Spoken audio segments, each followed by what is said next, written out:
All right, here we go. All right, what's up, everybody?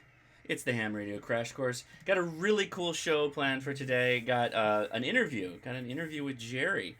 And before we get into that, though, we got to do our normal maintenance, routine maintenance type of stuff. As always, we're pushing for moving forward with ham radio, with the ham radio crash course. And that means you get out there and you learn and you do. You learn and you do. You learn and you do. You keep moving forward. You don't have to know everything. You don't have to just sit in your room and read before you go out and play with radio. Get out there, play with radio as much as you can. And with that in mind, here's the General Class License Manual book. We will be doing the General Class License probably next week. We're going to start it. Either next week or the following week. So if you don't already have it, take the link in the description. We'll get you to the Amazon page to get that if you're so inclined to do that. You should also go get the ARRL General Class License app. We will be using that heavily, so very important to keep that in mind. Okay, again, Ham Radio Crash Course on the Facebook. We do a Discord chat after the stream, so make sure you download Discord and get set up with that. We've got Zach, one of the admins, in the chat. He'll post the link in a little bit.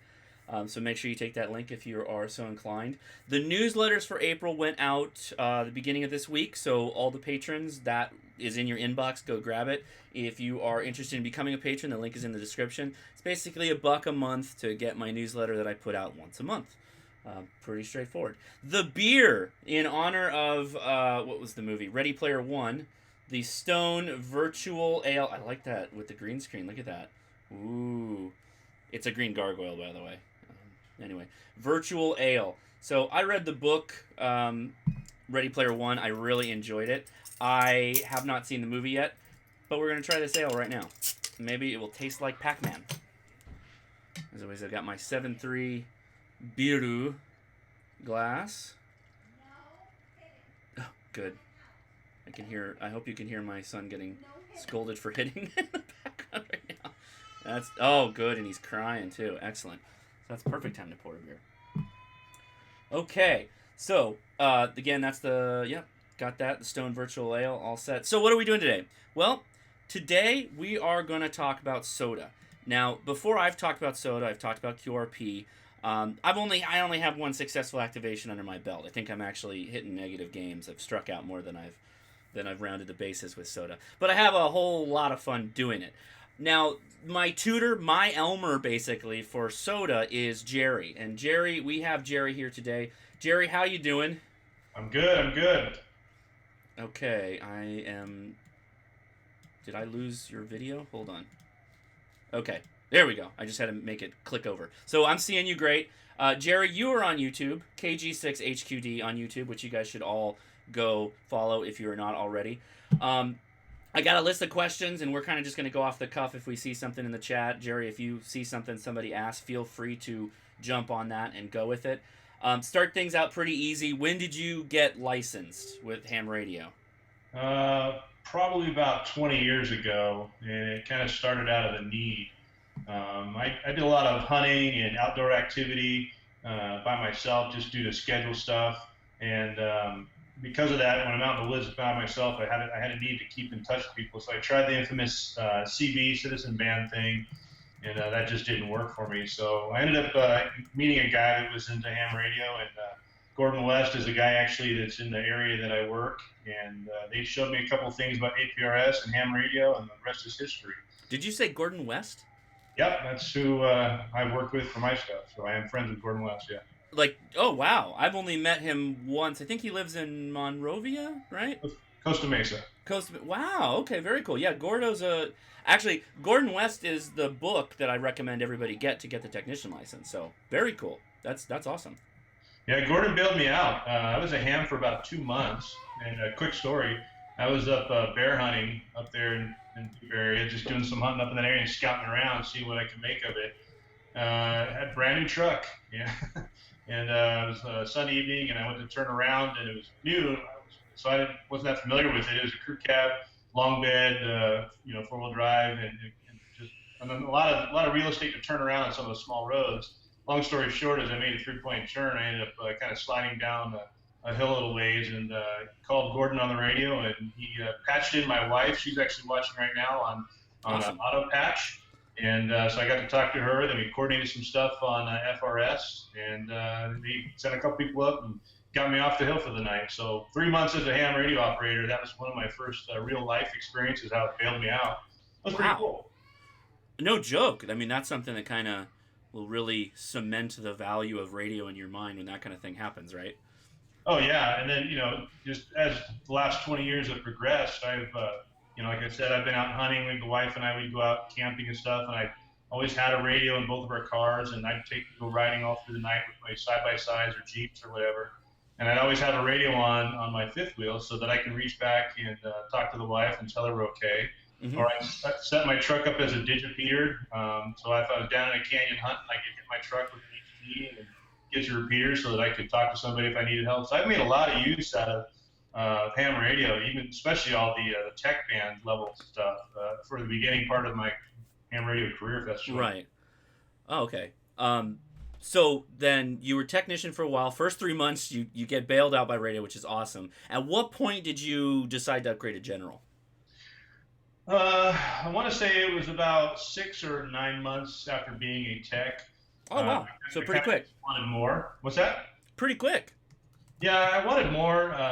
There was a lot to know about the tech level stuff. Mm-hmm. I have this weird hobby. My wife will tell you I got too many hobbies. Yep. Weird hobby of I like learning stuff.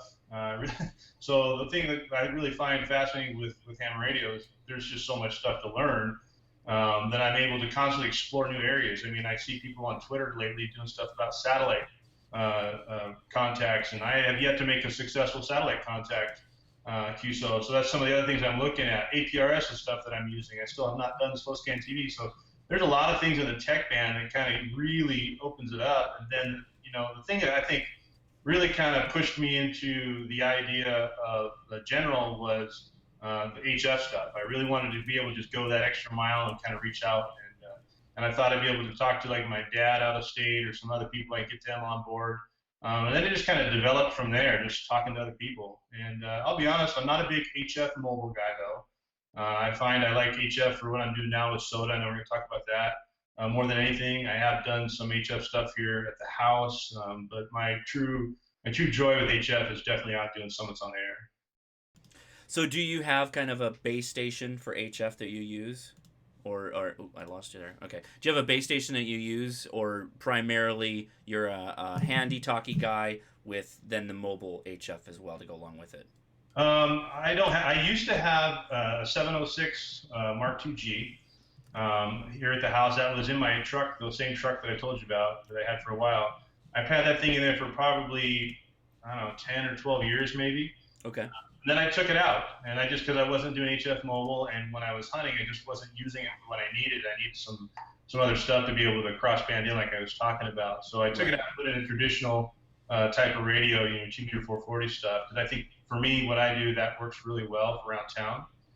So I used the 706 here at the house for a base station for a few years, and then I tore it down. The cool thing with ham radio is building stuff, tearing it down, experimenting, playing with it, yeah, trying new things. For so sure, I pulled it all out, and then I ended up getting an 817, and I started doing the QRP portable stuff, and that's like for those guys who like to fish, that's the light line on a fly rod type fishing is kind of how I see it. But the successes you can have with it are amazing, and I think that's the undersold part about QRP and portable operations. It really is an art in its own little way. Right. However, it's easily attainable. It's something you actually can do. Mm-hmm. Just a little bit of effort and a lot of practice and experimenting, and that's the stuff I like to do. It lets me check out of the real world, work and busy and all this stuff. The cell phone doesn't work where I go. Reason for ham radio, so I can keep in touch with the wife. I leave a little flight plan, tell her where I'm going and which frequencies to find me on if something happens. I use APRS. I send her messages on APRS to her cell phone from my HT. So I do a lot with the QRP stuff, with HTs, APRS, and all that stuff we're going to talk about tonight, I think. Well, before we dive into the QRPs and the SOTA, somebody asked a pretty interesting question. Carl Ing asked, what is the main difference between ham radio back then and now? I'll let you shoot, and then I'll also say my piece, because you've been in it a little longer than me. Well, I've been in it for about 20 years, I think. and off and on for all those. It's not like there was a couple periods I just kind of set it to the side a little, just did some mobile type operations here and there. But Right. you know, I think if I define back then, I guess would be a good starting point. How far back then are we talking about? I Good think question. I guess you could frame it however you'd like. If you see a main difference, right? If there's something that jumps out at you like as a main difference, what would that be? I don't know that there is a huge difference. I think I can make an assumption. I can make an assumption that you know I think it's guys most of the time your demographics are going to be your males starting in ham radio, maybe in their mid 30s and pushing on. I just think we might be losing that, and I hope that we can get that back. That's a big reason why my channel is Hiking with Ham Radio. I want to reach that hiking community because if they can see the value of it, I think there's a lot there. If people like to get out and play outdoors like I do, I think there's something there for them. Right. Back in the day, there was the code and everything else, but there's a big surge right now. In fact, I know Tony's watching, he's doing code. There's a bunch of other guys I talk on Twitter, talk about code, about Morse code or CW. But there's a big surge of people that want to get back into code, even some of the people that didn't have to pass the code requirements. I am a slow code general right now, which means I passed my 5 words a minute general test back, I don't know, I think it's 19 years ago or 18 years ago when I did general, something like that. Mm-hmm. But I didn't use it. But how I learned was a fun process with a keyer in my truck as I was driving. I would just key in license plates. That's how I learned. Yeah. Because it was always numbers and letters, and I got decent at it. But like all things, it's a perishable skill, and I let it go. And but now I want it back. I want it back more than ever now because of SOTA and portable operations. I see where this definitely fits. So I don't know that we're losing a lot of. I don't think we're losing a lot of what ham radio is about. I just think it's just a new generation that's passing through the ham radio ranks, and I think we really need to do more to bring young people in. I really, really believe that. Yeah, I would agree with pretty much everything you said. Just to add to it a bit, we've seen a major growth in digital modes from just the 90s. The kind of inclusion of software-defined radios, digital signal processing, some of that stuff that's kind of like come up as features and enhancements to radios that kind of already existed. So, I mean, case in point, I've got my little D72A Kenwood sitting right here next to me, APRS radio. We were really doing that back in the 90s, right? APRS is kind of a relatively newer thing to ham radio. The digital modes, though, in particular, very interesting, those digital modes, particularly with the high fidelity digital modes, low loss, very redundant, not redundant. See, I always get this screwed up, and the stream loves it when I forget the word. Basically, you have a very resilient form of communication within digital. So even though you might be low powered, like CW, you can really get out there. At the same time, I'm a no-code general, so I never had to have my general. At the same time, I am like actively trying and studying CW to go 15 words or a minute or higher is my goal right now, just because of the Koch method and Farnsworth and all that stuff about human learning and the way that they say generally it's a good idea if you learn it at a high speed, right? And then it's easier to get better at it and add to it over time. But yeah, that was a good question. So I appreciate that coming in from the chat. Yeah, I just saw something that Tony put up, your Canine ARV. He's a guy I like talking to as well. Oh yeah. One of the things he pointed out, which I would very much so agree with, is and it touches on what you talked about with the technology evolving in SDR, software-defined radios. But his comment in the chat room there is HF equipment is much smaller, the electronic components are better than DSP. Yeah, that's a great point, Tony. I agree 100% with that.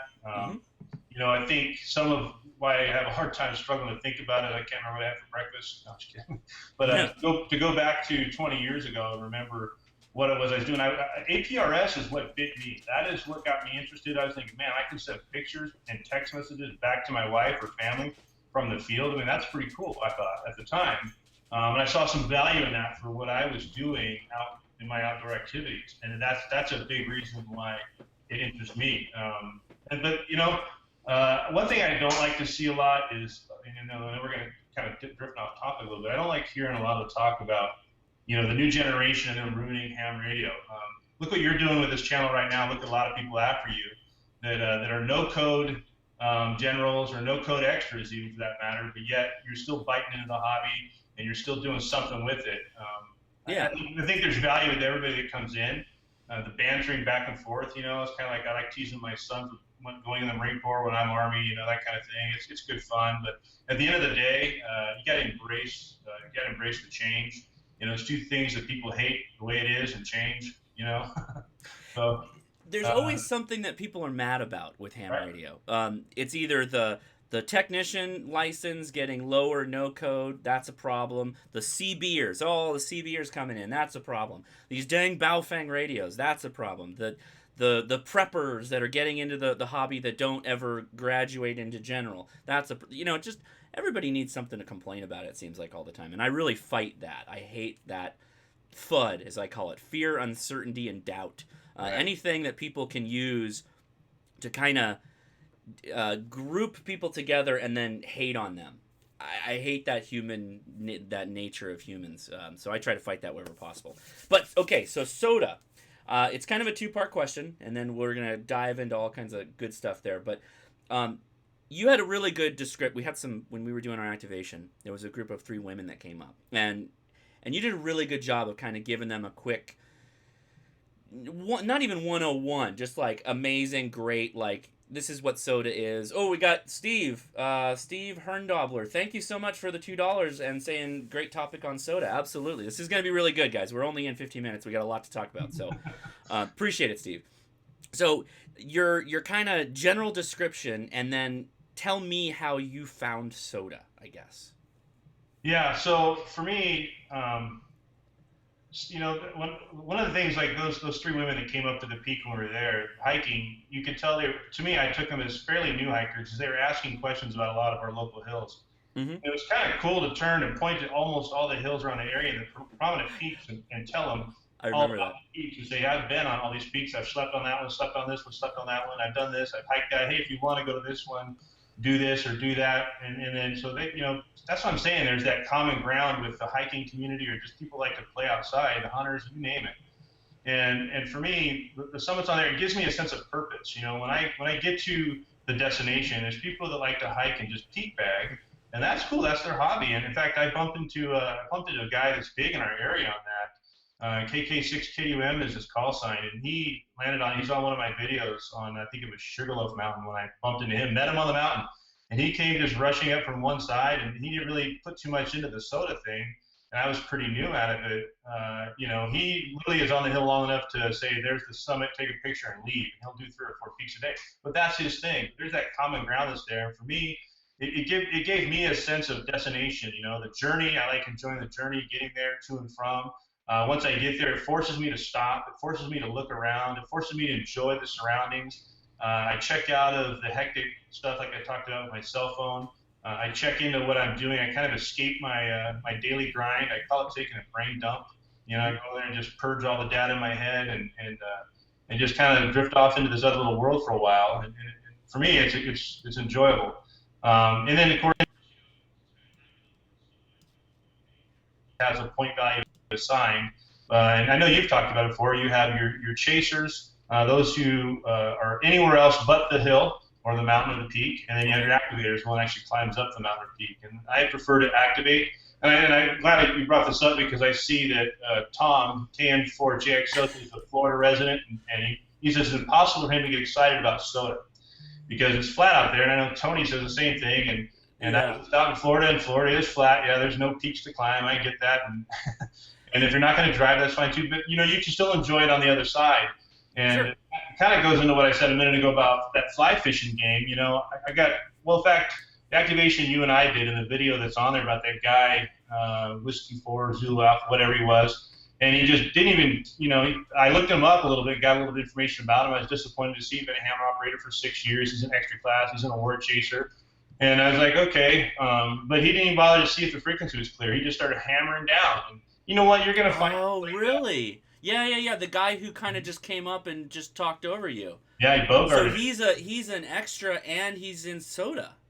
No, not that I saw he's into SOTA. He's into every other kind of award or contest. And I don't want to bash, more than I already kind of have a little bit. But yeah. The point is that. You're going to bump into those kind of people when you're out there doing summits on the air. You are the little fish in a big pond. You can hear, even that same video on our activation where I'm trying to tune people out, by shifting the band and narrowing it up a little bit so that my frequencies, like, just kind of get them on the fringes when I was doing that. So, you know what, though, you have to learn how to use your radio. And one of the things I think is what you're alluding to is that, you did a video on emergency communications and earthquakes and preparedness, all that kind of stuff. And if that is something that is near and dear to your heart, especially in Southern California, we are at this gigantic earthquake. Yeah. You're going to have to realize that one day you might have to put those things to use. And what a better way to be real proficient with your gear than getting out there and actually doing it, using it, setting it up in different areas, and taking care of it. So back to Tom. Tom says it's boring, SOTA. I did see a super chat. I'll acknowledge him for you there. Yeah, thank you. Yeah, I was just about to do that. But here's the challenge. Here's what I'll throw back at a guy like Tom is every activator needs a chaser. Right. And if you're in Florida and you can't necessarily be an activator because you just don't have the terrain, you can be a chaser. There's a point system awarded for chasers too. They have their own ranking system. Exactly. They have their own titles and awards that they get. Anybody can do is how I put it. And if you can, that's the thing that kind of upset me about the guy in our thing that took over. If he, got this big strapping system that he's going to go CQ contesting, but he can't pick up a QRP signal in a hill in California, well, good luck to you on that. Yeah, so this will teach you how to use your gear, how to narrow in on somebody, if you got a beam, you want to point it, work on your direction finding and tuning. So there is the alternate side to SOTA, Tom, that I would kind of offer you is hey man, do us a solid and be a chaser. There's some regular ones out there, and we could use more. And I bet you there's a ton of people who'd love to get a Florida contact in SOTA. I'm trying to always get Tony. I'm trying to drum him up because California to Florida, man, coast to coast. I love it. I love making contacts all the way across. That tells me, we talked about the band is dead. Everybody's complaining about the band. Well, I beg to differ. I'm running 5 to 10 watts on an antenna I made for $5 out of speaker wire, and I talk all across the U.S. So yeah, and I would like to say, Tom, it's not that there's no mountains. If you're close to Orlando, you've got Space Mountain, you've got the Matterhorn. Disney put a bunch of mountains out there. You just need to go out there and actually and get on those things. So, Jason Brown, thank you. Wow. SOTA number 1, SDR number 2. Yeah. So I do need to make a proper SWR stream. I did a couple videos on SWR, standalone videos, and we'll get back to that. In the meantime, if you're interested in SWR or SDRs, not SWR, that is a real term too. Start looking at getting yourself a cheap laptop running Ubuntu, and then you're going to be really good to run those SDRs. So think about that. Maybe a swap meet laptop. But anyway, so that's your kind of general view of SOTA, your general explanation. How did you find SOTA? Was there an interesting story? Yeah, so I think like all things, I know what it was. I was into the hiking thing. Outdoors has always been something that I've done. And so I was watching a lot of through hikers and hiking the PCT and Appalachian Trail and all these different things. And, Google being the number 2 search engine out there YouTube being the number 2, Google being number 1, I actually found Steve Galchuk, Whiskey Golf Zero Alpha Tango's videos. And him and his pack goats out there traipsing around in Colorado. And I was like, man, I like what he's doing. So I kind of seen what he was up to. I looked into the SOTA thing, and that's his history. I mean, I love being outdoors, so this made perfect sense for me. That is exactly how I also discovered SOTA, was SOTA Goat.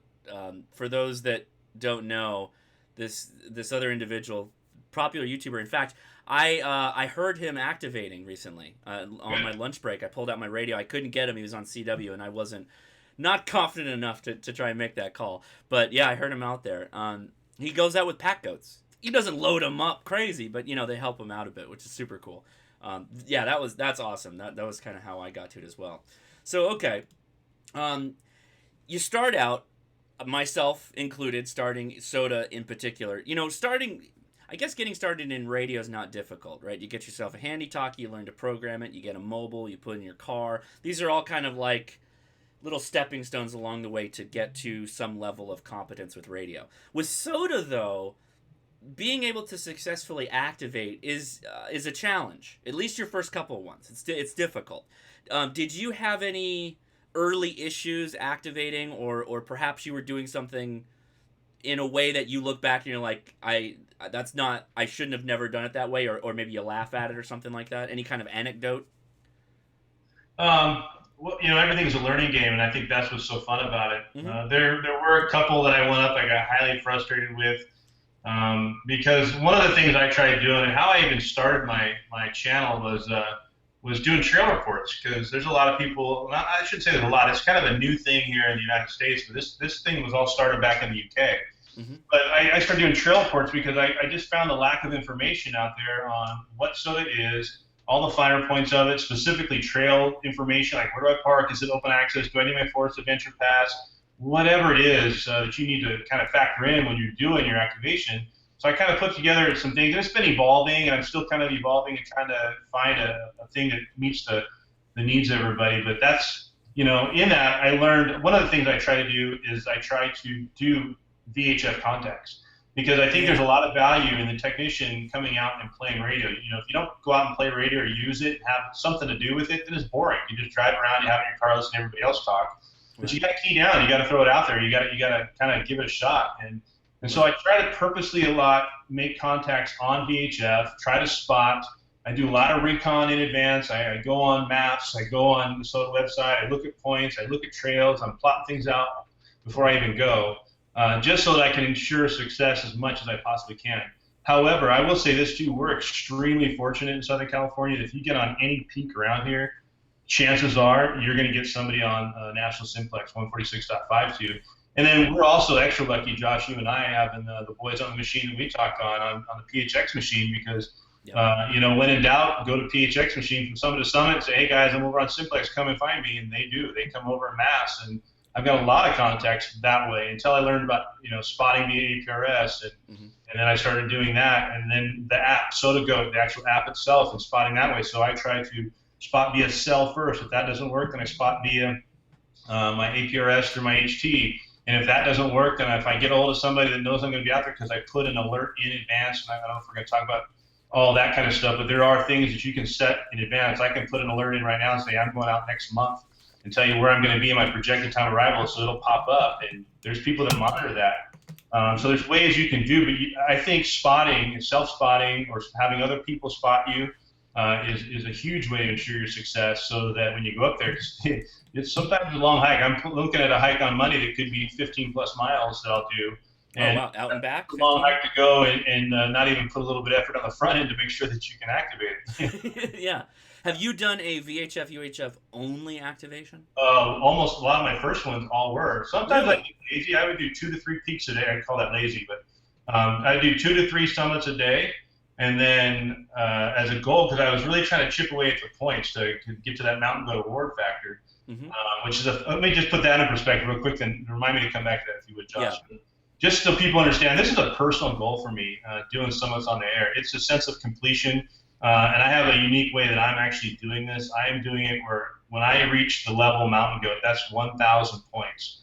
So if you're familiar with San Gorgonio or Mount Whitney or any point in the world, the max amount of points you can get for any single peak is 10.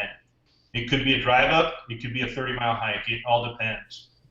So it takes quite a while to get to 1,000 points climbing up hills. There are seasonal bonus things that are available, but only upwards of 3 points. So Mount Whitney or K2 is only really worth 13 points max. So it takes a long time to get there. It's a lot of peaks going out there to hit to get to that 1,000 points. So for me, this is a personal goal. And I started in 2014. I did take a year off because of work stuff through 2016 into 17. And now I'm back at it. I'm trying to get out once a week. So all mine will be done with 100% unique. So when I say 1,000 points and when I say Mountain Goat Award, I just want people to understand that to me that's a lot of work. That's a significant achievement. So circling back around is getting out there and ensuring your success. When I'm trying to hit 2 and 3 peaks at a time, sometimes I just want to stick and move. I'd want to get my 4, 5, 6 contacts and go. And if I can nail those out without even taking my backpack off, I did. So a lot of peaks around here that you can do that with. There's kind of an interesting, I mean, for those that are kind of new to this, there's some interesting nuances that Jerry's talking about, right? So Jerry's trying to attain something called Mountain Goat, which means 1,000 points from activating summits. And he's trying to do it with unique activations, meaning not hitting the same summit twice. That's very hard to do, as he already mentioned. The most points you can get in an activation, I think you said, was 13? That's with the seasonal bonus, yeah. Right. So the highest mountain on Earth basically will only yield a 13 point in a specific instance, and you're trying to get to 1,000 points. So understand the difficulty there. That's a pretty ambitious task for sure. So with that said, how far along are you on the task? Where am I? I think I'm at 497 points right now. Wow, so you're almost halfway there. That's pretty Yeah. awesome. And then so that's taken you how many years have you been working on it? I know you took a year off. You said. Yeah, I started summer of 2014, July of 2014. Okay. I was going out on average, once or twice a month, maybe sometimes 3 times a month. And when I would go out, I would do 2 to 3 peaks. And then, I'd go a couple months without. And then, I can look up your log, you can look up my log. So all my data is on the SOTA website. If people want to see kind of the pace that I've been doing it. Mm-hmm. I do want to mention for those that are watching and are thinking about becoming an activator, they do have a mountain goat equivalent for activators. It's called a sloth, because you're largely tied to your powerful station. So pretty important. So you were talking about your first start out activations were VHF, UHF, and they were successful generally, right? Yeah, they were. Okay, all right. So I'm trying to think if I had one I think I may have one summit that I wasn't successful if I remember right. I think I've done 70 some summits. I think I've got one that I didn't pull off, one or maybe two. I'd have to go really look because I didn't log them because they didn't work, Yeah. So yeah, I'm already off to a great start. I've done one and I failed at 2, so I'm killing it in comparison. And the key with being successful on it is definitely spotting. And then there's some regular chasers. Once you start doing it for a while, this is the value with the HF side of things, is once you start getting out there quite a bit, people almost expect you to be out there and they're looking for you, Right. So they'll come track you down. So spotting is where you use a myriad of technologies to let people know where you are and then what you're trying to activate, right? Yeah, so spotting is no different than like field day where you're not supposed to self-spot, or any contesting you're not supposed to self-spot. With this, it's opposite. You can totally self-spot if you want. So you can spot yourself or someone can spot you. It doesn't matter how you do it, whether you use your phone app or you use APRS or whatever. You get out there and just start hammering down and let people come find you. You can do it that way. There's really no hard and fast rule. And here's another thing too is one deal with SOTA is the only thing that doesn't qualify is a valid QSO or valid conversation or contact during SOTA is if you go through a repeater. So if you get something in a repeater, that doesn't count. It has to be a simplex or HF type communication. But you can do digital nodes. You can do CW. I mean, you can do everything but through a repeater. And you have to get up to the hilltop like the last, I think it's 100 feet they want you to do on your own power. So whether it be bicycle power or it be foot power or whatever, because there are some people that are disabled maybe that would want to go out and activate. There are some fairly decent drive-ups in our area. To me, there's like Keller Peak or Table Mountain. You can basically drive to the summit and you get out and you walk the last little bit and you're there, So there are different peaks that are available to different people based upon their needs. Another thing too on that is, I've had people tell me that, hey, I got to get in shape. I'm in no condition to get out there. Well, there's so many summits out there that you can pick and choose which ones you want to go activate, and this will help you get in shape. There's no time like the present, Get out there and do it and enjoy it. When you come home tired and sore, you'll reap the benefits of having achieved something, I think. And then every day you do something a little bit more. Yeah, I mean, I hate hopping on a treadmill and just looking at a TV while I walk, but, getting out and doing a bit of a hike, getting some elevation in, I think the elevation is actually more effective in a lot of ways than climbing up the elevation versus just walking in a flat plank. It's going to be way more beneficial to you.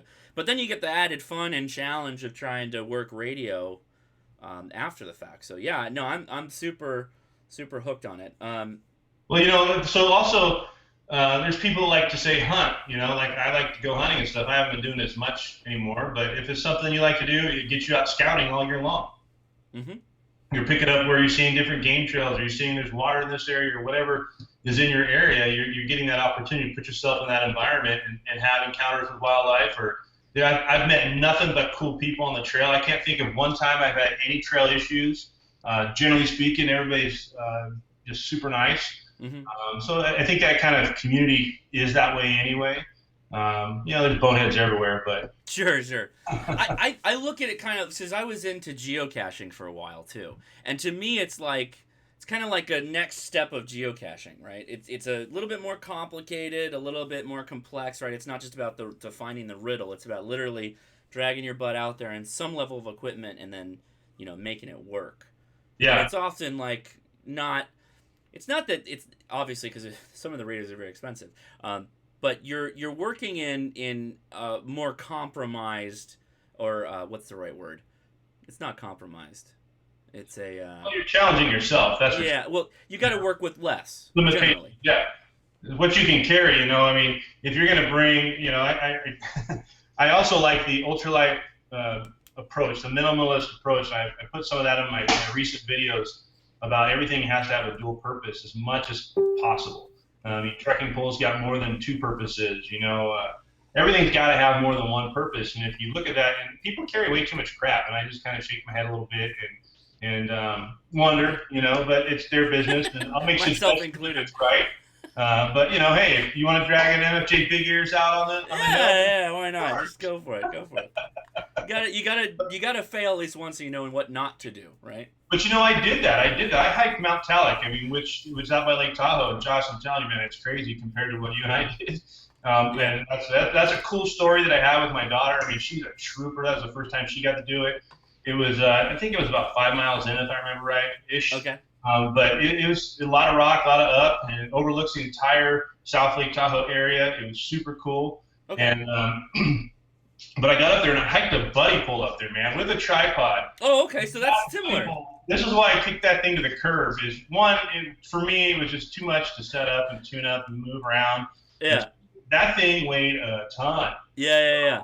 I kicked that thing to the curb. It's got a good concept for field day, I think, but for what I'm doing, not anymore. That's what I say about the MFJ big ears too. The big ears are the big stick. Same concept. It's great for kind of a mobile application, maybe not a hike plus then an activation. Right. If you're gonna go camping at the beach, yeah, that's something you want to take with you. That's like a Corona mobile. You're on the beach with a beer, and that's the perfect antenna. Exactly. So with that said, a little bit of a segue. How many? So you started out VHF, UHF. We know you're on HF, and I know most of the radios you worked with, but why don't you walk us through? I don't know how many radios you've used to do SOTA, but why don't you walk us through the radios you used and then what you liked and what you didn't like about some of them, and where you're at now, and why you're using what you're using. Sure. So I started with the HT, of course, just a handy talkie. I had a what's that little small Kenwood one, the THG71. I had the TH2, I think it was. Those buttons were too small. Didn't like it. Now I'm on the. Which one's that? Wait, who makes that? Those were Kenwoods. Oh, the tri-banders? I had the tri-bander. I got rid of it. I had the THG71. It's okay, but I got rid of it. This radio right here is hands down my all-time favorite radio. You see it in all my videos now. Yep. It's the Yaesu VX8DR with the little GPS antenna thing on it. BNC stuff, and I talk about a lot of stuff in my videos. I got a video coming up I'm going to do with my entire kit, so I'll show you a couple things now. But because the buttons on that are good, the menus on the Asus are a little heavy, but once you kind of learn them, then they make sense. But it works so good for me because it's dual band, APRS built into it. It's got everything I need, and it's mil spec as far as water resistant stuff. It works super good. It's durable. I love that radio. That is the perfect radio for me when I do my activations. So real quick, just to interrupt you really quick, I've been using the D72A by Kenwood, and for SOTA, I think your Yaesu is a way better way to go. The battery lasts longer on your Yaesu than the Kenwood does. The waterproofing is nice. Yaesus are a little bit more ruggedized radios. I'm thinking about actually trading this one out for one of those. So. I've been, like I said, I've been watching your videos, saw what you did with it, particularly out there on that activation. Very, very cool. I'm really interested in that radio from that point. Cool. Yeah, so as far as the HF side, I started with the 817 ND, Okay. and That's the that is a Yaesu. great radio. I'm Yeah. not going to knock it. There are some things, pros and cons to everything. The 817 ND, what I really like about it is it's very well built, very durable. Mm-hmm. It's also got the all band, all mode. And there was some stuff I was doing on VHF, UHF, but the battery issues, the internal battery doesn't give you much power. So I was dragging external battery around, which was fun. Yeah. No tuner.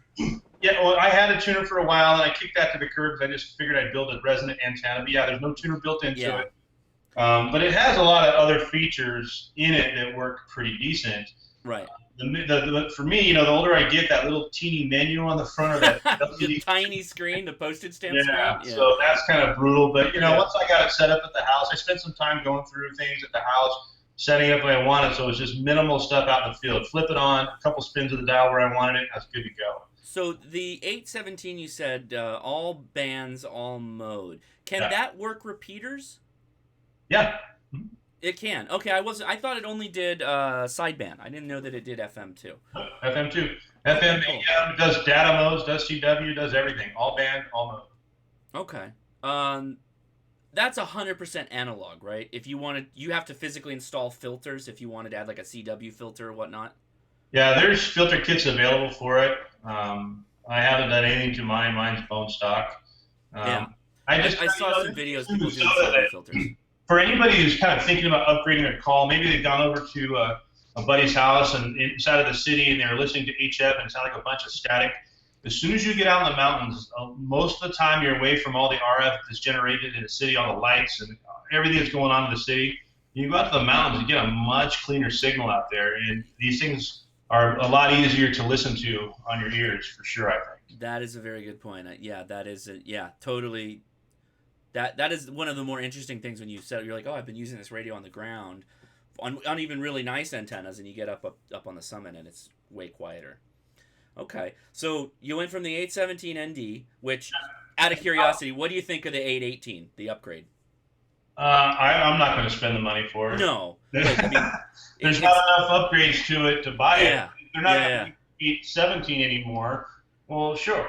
I mean, because the price point I think is decent for an all band, all mode radio.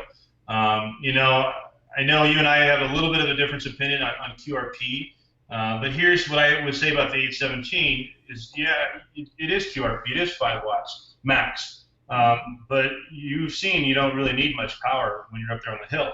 And you really don't need much more than 5 watts anyway if you're even around town on some of the repeaters. And somebody asked a question in the chat earlier about, hey, 20 years ago, what the repeaters like. I've been on some active repeaters since I've been at Ham, and that same group of people have kind of migrated from one repeater to the next. So there's guys that I've known for that long. They've actually become some pretty good friends and met a lot of new ones along the way. So, you could use this for most repeaters except for the ones that Josh and I talk on because you're not going to get in.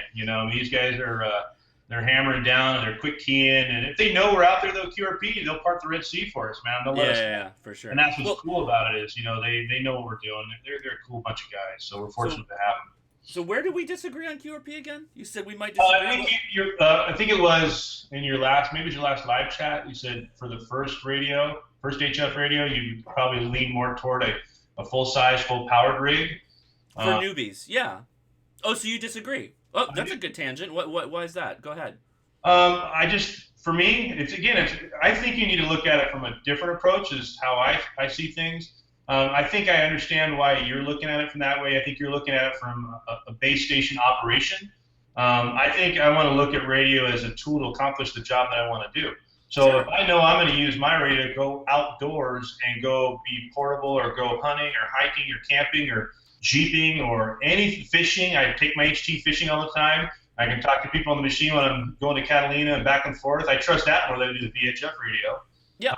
So I find the radio that suits my need. I build the radio around what I do, not the other way around. And Yeah, so I did say that. I said that in the video. Like, if you're actually gonna go outdoors with your radio. Be Yeah. mobile with your radio. QRP for sure, that's fine.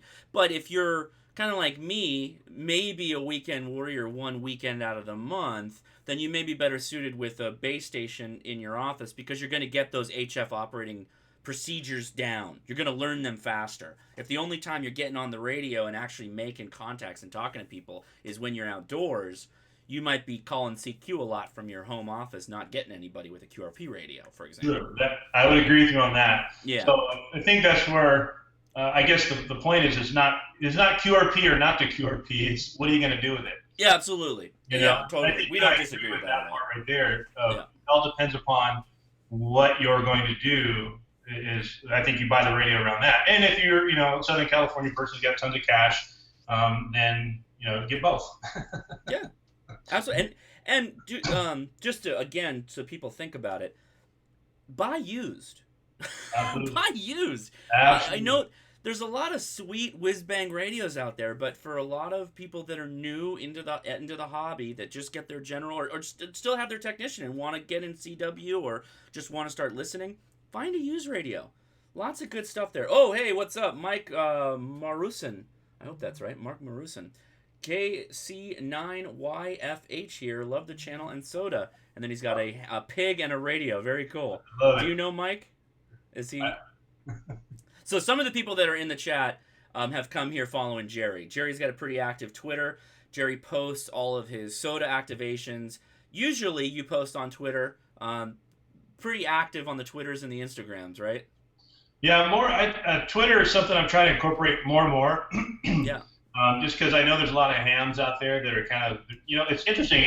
As active as the ham radio community is with technology, it seems sometimes with social media, the older crowd isn't really that hip to it. And I look at my demographics on my analytics, whatever, on my channel, and I find, what my average user is or subscriber, I should say, and what they do and don't do. But they're not big on the Twitter thing, or they're not active. But the more we can do to engage these social media areas to bring more people toward the hobby, I think the better. So I've struggled with Twitter for so long. My wife has never liked Twitter, but then I was watching you, working Twitter on the summit, and I was like, oh, this is perfect. Twitter, it's like radio. This form of SOTA activation goes hand in hand with Twitter. Works out as long really as you have a signal, that's the problem. See, yeah. Go. A lot of times where I'm hiking, I don't have cell phone service at all. Hence, going back to the need of ham radio. Mm-hmm. But I like to try to see if I can. I'll use it. If it's not available, APRS it is. And right. I'll try to launch something on Twitter saying, "Hey, I'm on my way," or "I'm close," just to remind people if I can. But mm-hmm. It doesn't always work. Mm-hmm. Okay, so I've got a good comment there. I want to come back to that because that's an important point. So 817ND, this happened recently. You dropped down your chunk of cash and you got yourself a KX2. Yeah, the KX2 is it's a phenomenal little radio. A lot of it is that small screen, the visibility, the filtering. Yeah. It's lighter, much lighter. The older I get, my eyes are getting worse, my knees, my back, like everybody else. Yeah. You have to take care of yourself, and it's significantly a smaller, lighter radio. And I know you got to put your hands on it, and you can attest to the size if you haven't. I was shocked at the weight of it. You haven't done it yet, but I'm curious of how much heavier it is in comparison to an iPhone. It's probably only 2 or 3 iPhones in weight. I'm holding both in my hands right now. If you really want to know, I'll go get my scale. No, I mean, maybe in a future video you should do that, just so people understand the comparison. My Zygu is small. It's lighter than the 817 because the 817 is an old, good comparison there. He's got the profile of bigger. It is almost the exact same. Yeah. As a cell phone, other than obviously the depth. But the face of it is about the size of I have an iPhone 6s. Mm-hmm. So yeah, you're right. And weight-wise, it's not that far off, man. With the battery installed. Yeah, it's very lightweight. So KX2, walk everybody through. What's the frequencies, the modes that it works, and how do you most often use it? So the KX2 is HF only. I think it's 80 through 10, if I remember right on this one. It doesn't go to 160. I'm pretty sure, yeah, it's 80 to 10. I could power it on to find out. I forget. This is still something I'm learning and refining how I utilize it. But one of the things I really like about it, well, there's a lot of things I like about it, actually. I like that it's 10 watts, not 5. So I can do that. But the most important thing is the batteries, too. I mean, everything you look at is a system. Mm-hmm. And this one, I mean, this little battery right here, that's a 2600 milliamp battery. Hold that up for size of myself. And you can see I have 2 of these batteries. Uh-huh. I can't even hardly kill one of them out there. So that's the battery that goes in the radio. Goes inside the radio. Right. And so I have 2 of these, and I can just plug one on the outside to the port. There's one installed in it already, and if it starts getting low for whatever reason, boom, I pop the other way in, and I'm up and running. I don't have to change the battery. It gives me, I've got all kinds of information at my fingertips, my voltages, how many milliamps I've actually used. Mm-hmm. This thing is, it does not drag on the current, doesn't suck all the power out of the battery fast at all. It's very, very, very efficient radio. Mm-hmm. The receiver on it is phenomenal. The filtering in it is excellent. I mean, no, I'm not affiliated with Elecraft. No, they're not giving me anything for this. But hands down, they make a very good product. They're up here in California. So you can get them from a U.S.-made company, which I do like, and it's a very well-built little radio. I asked Tony, he's in here watching right now, a long time ago before I thought about getting this, because running the 817, hey, 817 versus KX2, and that's one of the first videos I think I reached out to Tony on, because he has both and he does a lot of testing. K9ARB radios, his channel, and he's a good dude too. He's out here. Go check him out. Yeah, for sure. But his opinion meant a lot to me, because he made a very valid point, and the big reason why I haven't got rid of my 817 yet is the 817 is it's solid, sturdy, bulletproof. You can drop it, you can get it wet, and he's right. I don't know that I really want to get this thing wet or drop it. Right. It's not a fragile piece of equipment. It's built well, but it's just not something you want to drop. You know now, what I mean?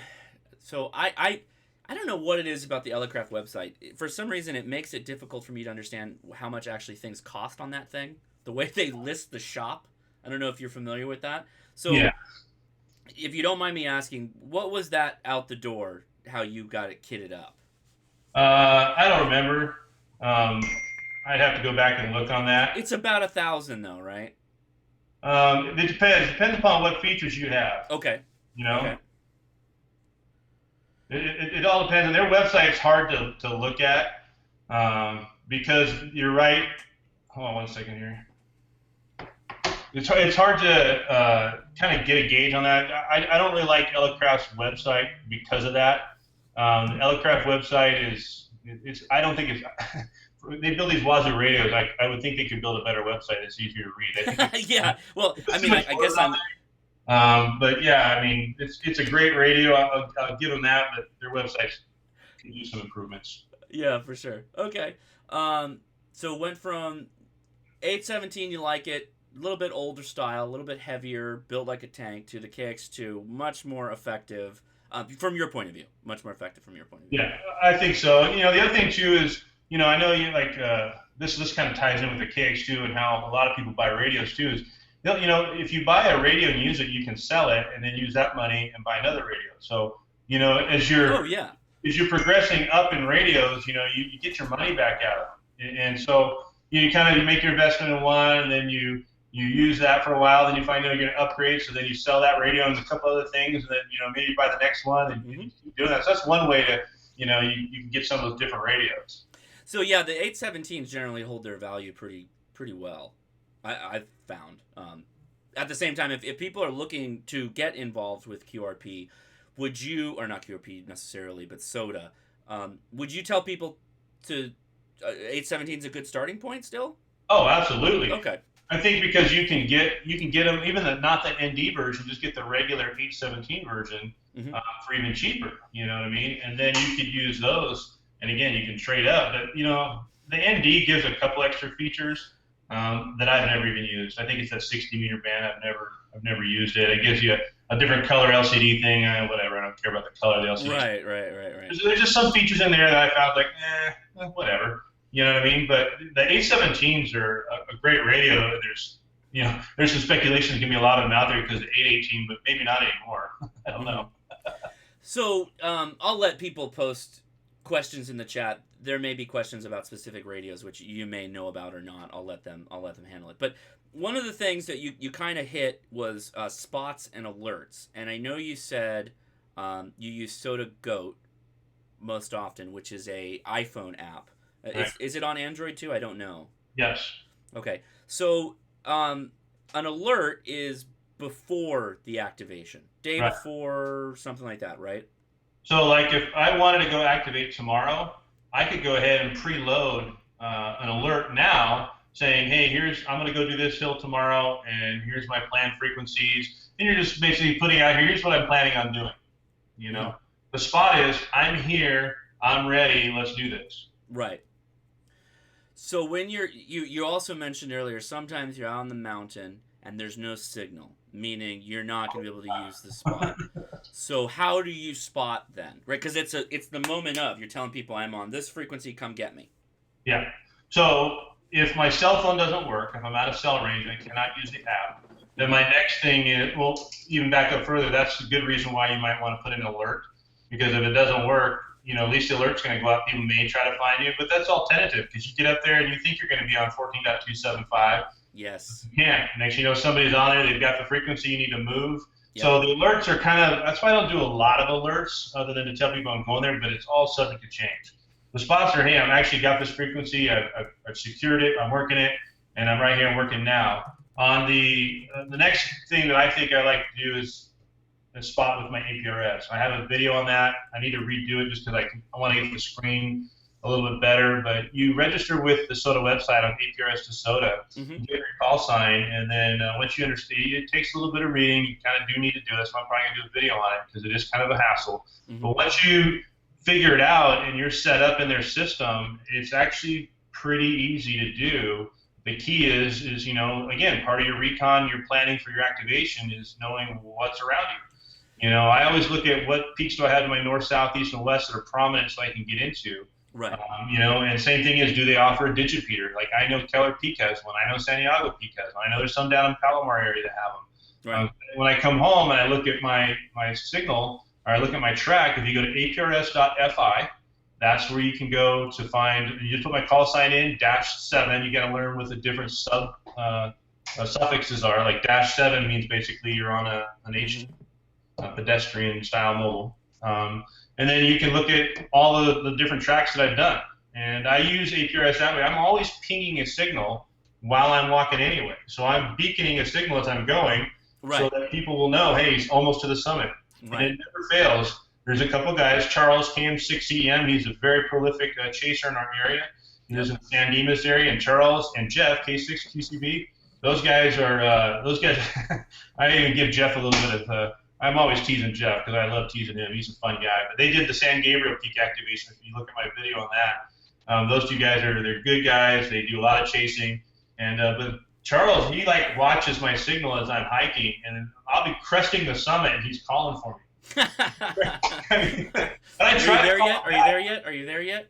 Yeah, he's calling for me, and he's listening for other sodas. He's all in on soda. Yeah, for sure. Yeah. And then, So a lot of times I just can't reach them back because the antenna's not as good.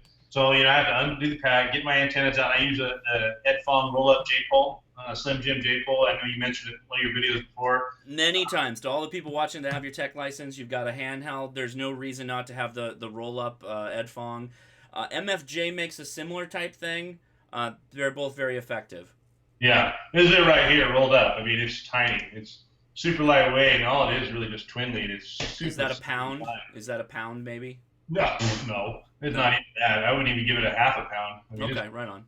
Yeah. Let me try something really quick. Now that we mentioned SOTA Goat, if you can watch the screen, I'm gonna try and see if I can get SOTA Goat on here really quick. SOTA Goat app. Yeah, I'm gonna show. Let's see if I can get it. Yeah, okay, so here we go. So this is the SOTA, so here's my iPad that I'm running SOTA Goat, and I have it on my phone. It's this cool little goat icon. And Jerry, you can kind of walk me through this a bit, but it's pretty straightforward, right? So The easiest thing for me is sometimes I just click nearby you, and then those are all the hills that are close to me. I'm on the delay factor. I'm not seeing it yet, but Oh, okay.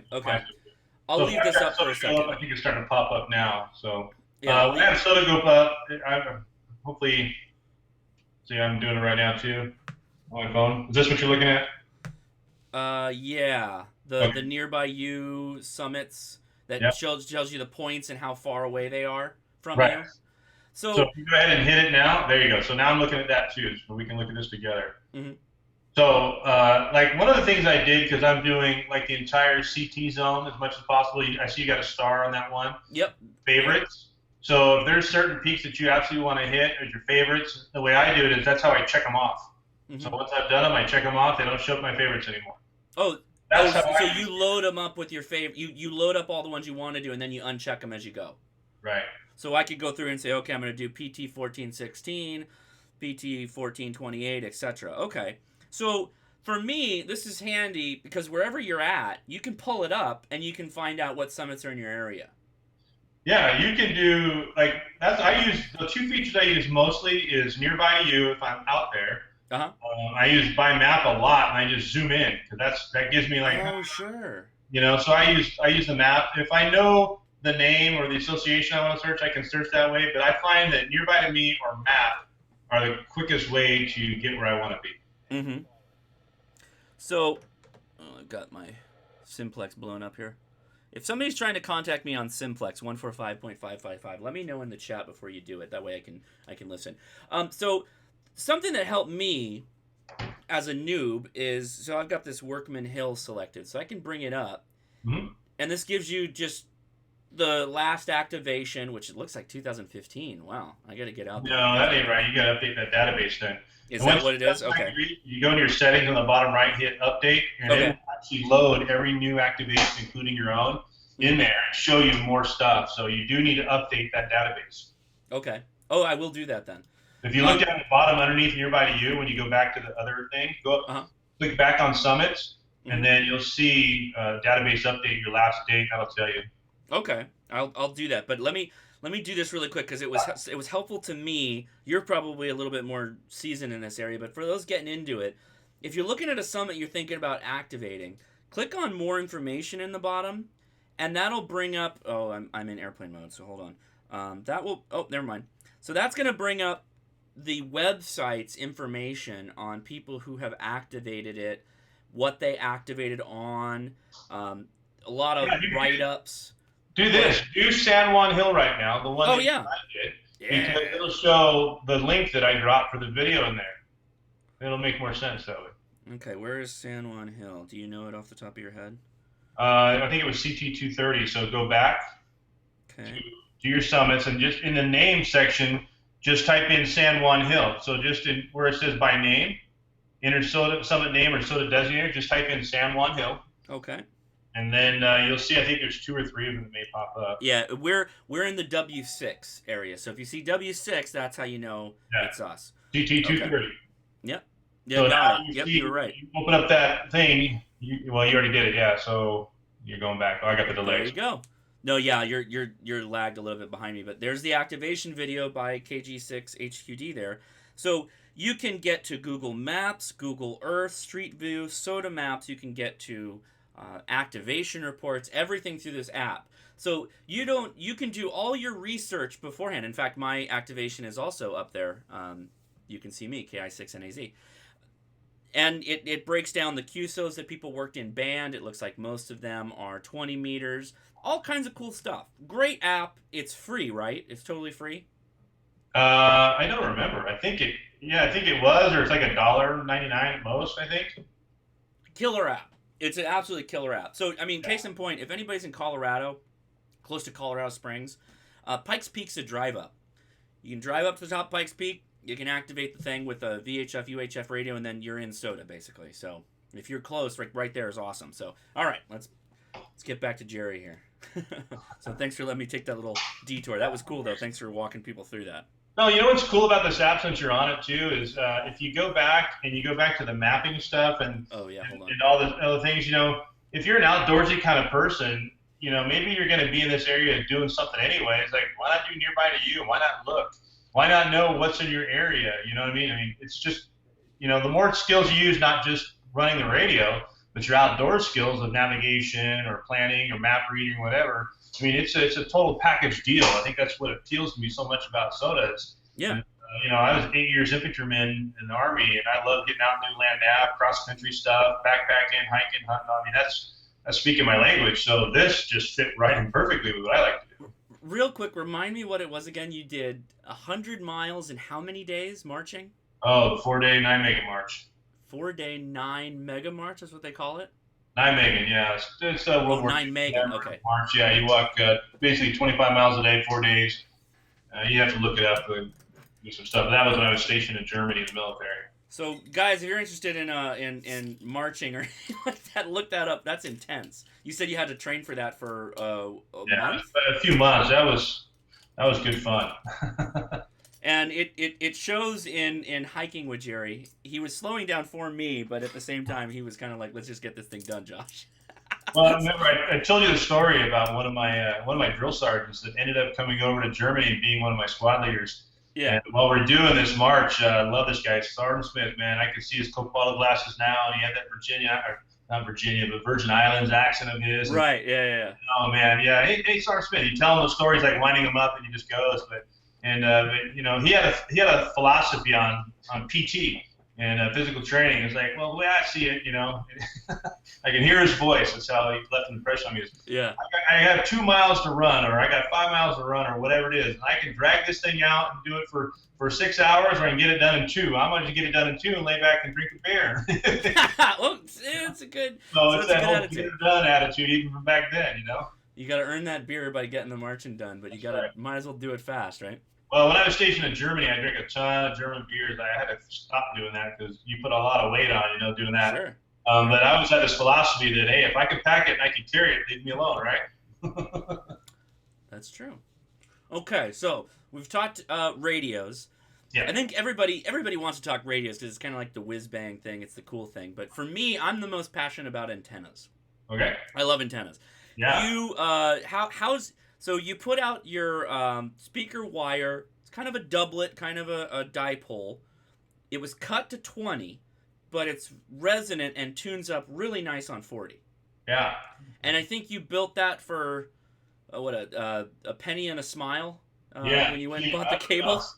I paid what, $10 for a big long roll of speaker wire, so I chopped that you off. Could make tons of antennas with, by the way. Yeah, exactly. So I chopped off a segment of it. You measure it out to what you want, and away you go. And here's the thing here's the coolest part about antenna building. I agree with you 100% that's like almost the last area that ham radio operators can really actually build things on. I mean, there's still some guys that are soldering boards and doing stuff like that.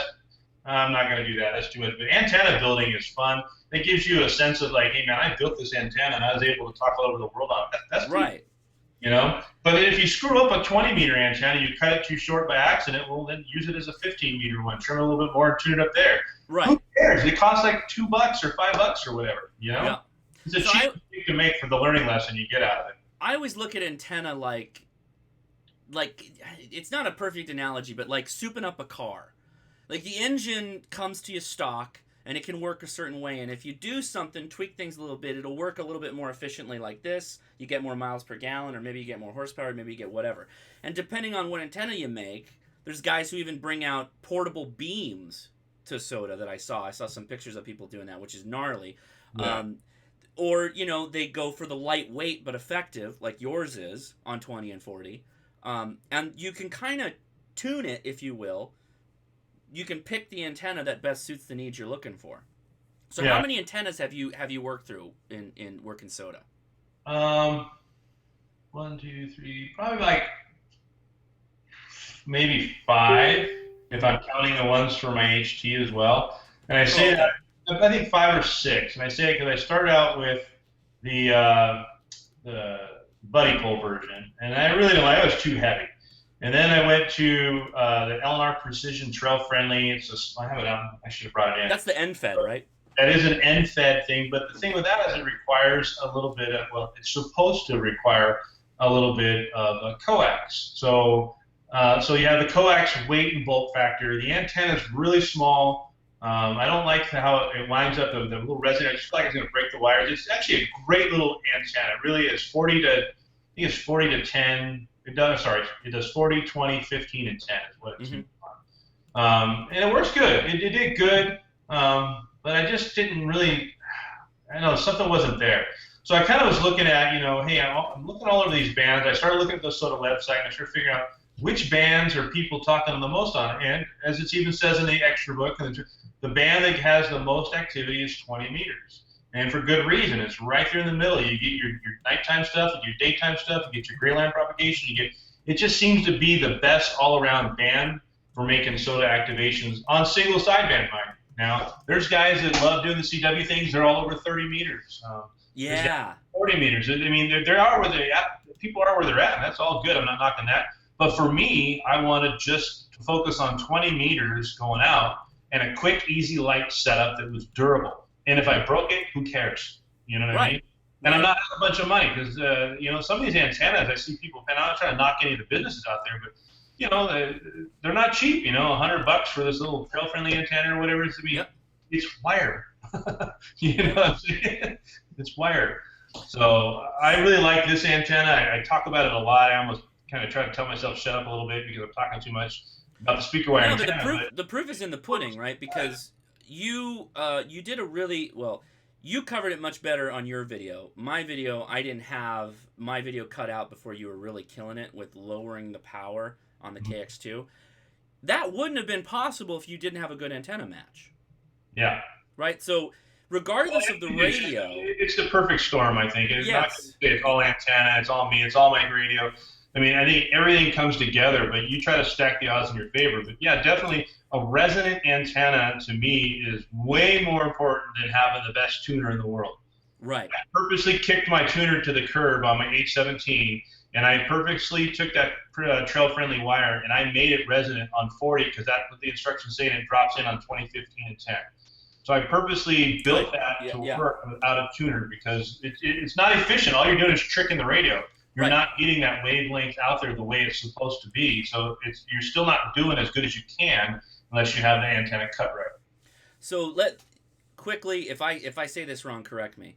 The tuner is tricking the radio to put the most power out that it can for the antenna that you've connected it to. You can tune up a rain gutter technically if you got the right tuner. So if you have an antenna that's not resonant on the frequency you're trying to operate on, meaning it has a high SWR, you can use a tuner to lower the SWR. You're not making the antenna any more effective than it is. It's still a garbage match for the frequency you're operating on. So, correct.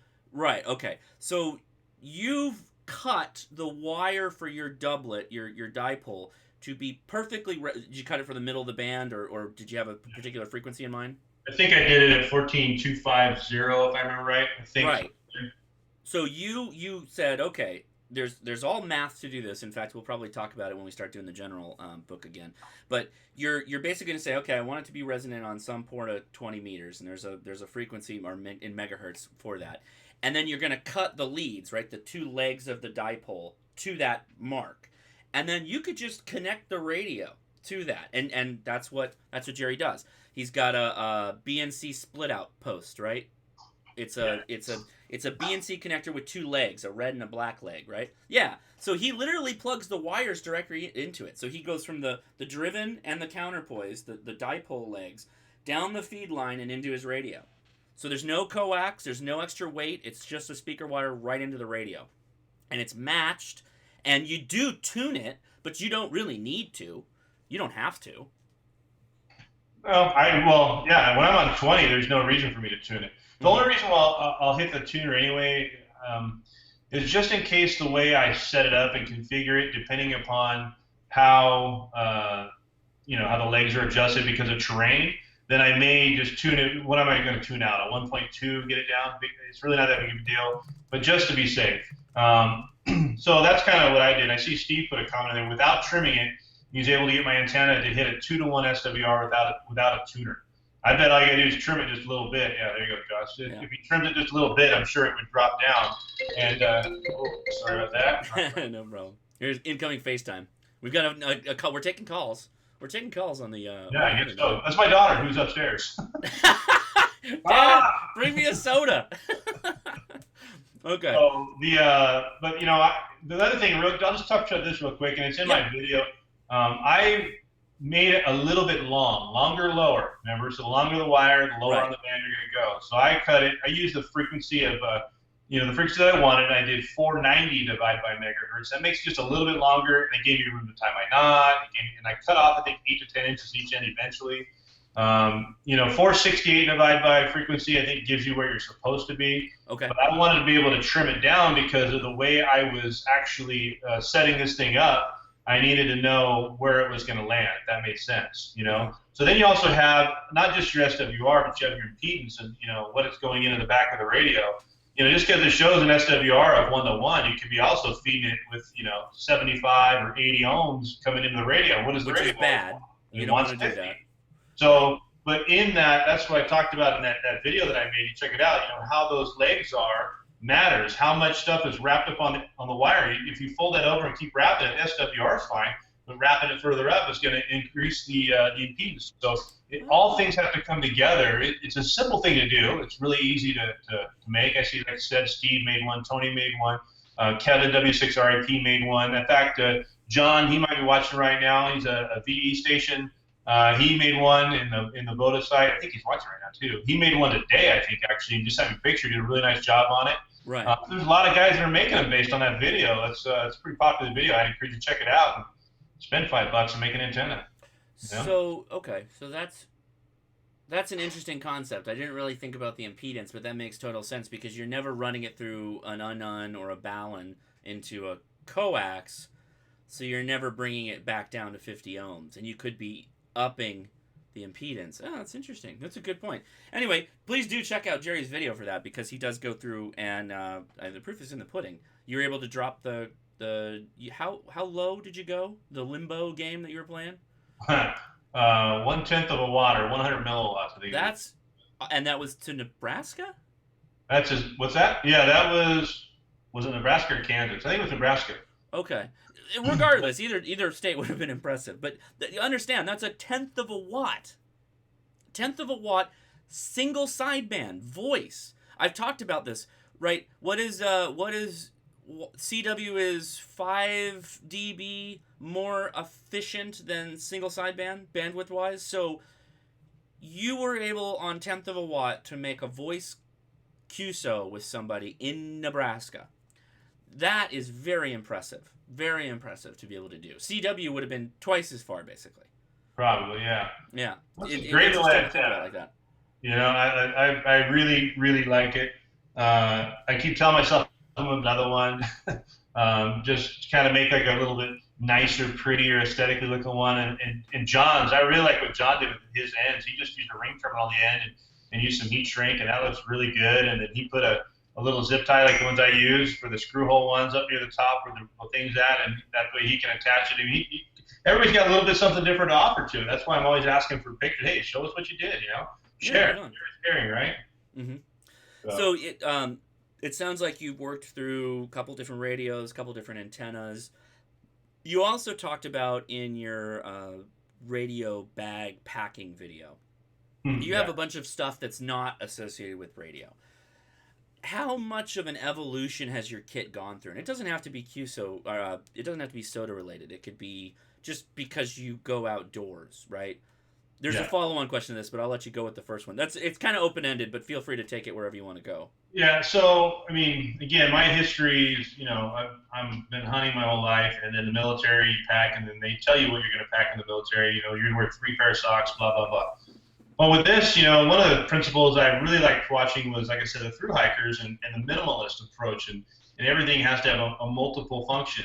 So, if you take yourself, go out and do an activation, go hiking, whatever you're going to do, and you don't use every single thing in there, if it doesn't get used after 2 trips, it gets left home the next one. It's like you start forcing yourself to really, really think about what you're going to use and need up there. Now, there's always the 10 essentials, and I know you being the Boy Scout that you are. And, there's still people that gave me some comments about, I always bring a flashlight. I always bring an E-tool to bury my turd. Or, everybody's got something they always bring, and that's fine. That's their choice. I have other ways around some of those things. I have a flashlight on my cell phone. I also have a flashlight on my little solar charger thing, so I use that if I need to. I also know how to do nighttime land navigation. I can totally navigate in pitch black night. Those are skill sets that I have that allow me to get away with some things that maybe some people probably shouldn't. Right. Some people bring a GPS and a cell phone. I don't. My cell phone has GPS into it, so I purposely look for something that I can use two functions out of, and some of the stuff is about weight as well. So I'm always looking to see, how heavy things are and how light can I get it, and how much further down can I go. If you're looking at your overall kit, the other part of it, and we haven't even talked about really, is how to make these videos and the stuff you drag up there to do that, and how much. Yeah, so much. It's a lot, and the editing in the back end is even more. It takes a lot to do these videos, that's for sure. It's kind of ridiculous because I tried to cheap out and not bring my secondary camera, and it totally screwed me. It totally screwed me. You need to have a second camera almost, basically. And you bring the GoPro, right? You do the GoPro? Yeah, I use a GoPro, my drone, and then of course my phone if I had to. I brought my big DSLR once. Yeah, I saw that. Great quality content. That was great video. Yeah, but I think interesting thing, we're talking about ham radio, it's an audio game. People I think would give me a little bit of grace and mercy on the visual. I think the GoPro offers enough for the videos, at least for right now, for what I'm carrying. But sound is everything. And the first thing I recently added was a Zoom H1 to record the audio. Yeah. Just trying to get the audio knocked down. I know you mentioned it, the thing about the dead cat, the little fur ball on the end, and that's key to knocking down the wind noise. But I'm trying to find ways to incorporate that in. The first video I did on Kahula Hill, on Kahula Mountain, I think it was, where it opens up with some Hawaiian DX. But what I was actually doing, I was running the speaker output from the KX2 through the Zoom H1 and into my headsets, but it was just distorting, and I couldn't get the settings right. So I ended up and just going manual, just trying to just put the thing down next to me and go. So I'm trying to find ways to bring quality experience back. I want people to enjoy, hey, this hiking thing is fun. Look what you can do with your radio. Yeah, there you got one now. Now I see it. A little delay. Get your dead sock, dead cat. Dead cat. Yeah, I went and got it because I saw yours and was like, oh, they've got to make it for mine. I don't have the same recorder as you, but I was like, oh, they have to have it, and they did. It was like $7 on Amazon. Awesome. Yeah, it's cheap. For what you get out of it. So they're, trying to bring back a quality video to people. I like to show hey, this is what the trail's about. I mean, I try to give you teasers. I don't want to give away the whole trail. I want you to see enough to get interested in it. Right. And then, and this is where I struggle, and this is where I hope people will jump over my channel and leave me some comments on some of these things, because I'm trying to find a sweet spot. This is why I've been leaning on you of, hey, when you make a hiking video, hiking videos can get boring pretty easy. And then you have ham radio, and that can get boring too, staring at the front of the radio. So I'm trying to find ways to incorporate new stuff and listen to the subscribers and the comments and see what it is that they want to see. And what I'm actually finding out is with most ham radio, they want to know more about how do you build this, and they want the search engine factor stuff. Yeah, it's really interesting, not to go on a tangent, but it has seemed to me in making reviews and doing how-to videos and then doing actual, like, this is how it works videos, people kind of just want you to show them how to make it work and then get out of their way so they could go make the videos or go live the life of activating the summit or whatever. Like, that's what it always seems like, right? They're like, okay, well, show it to me.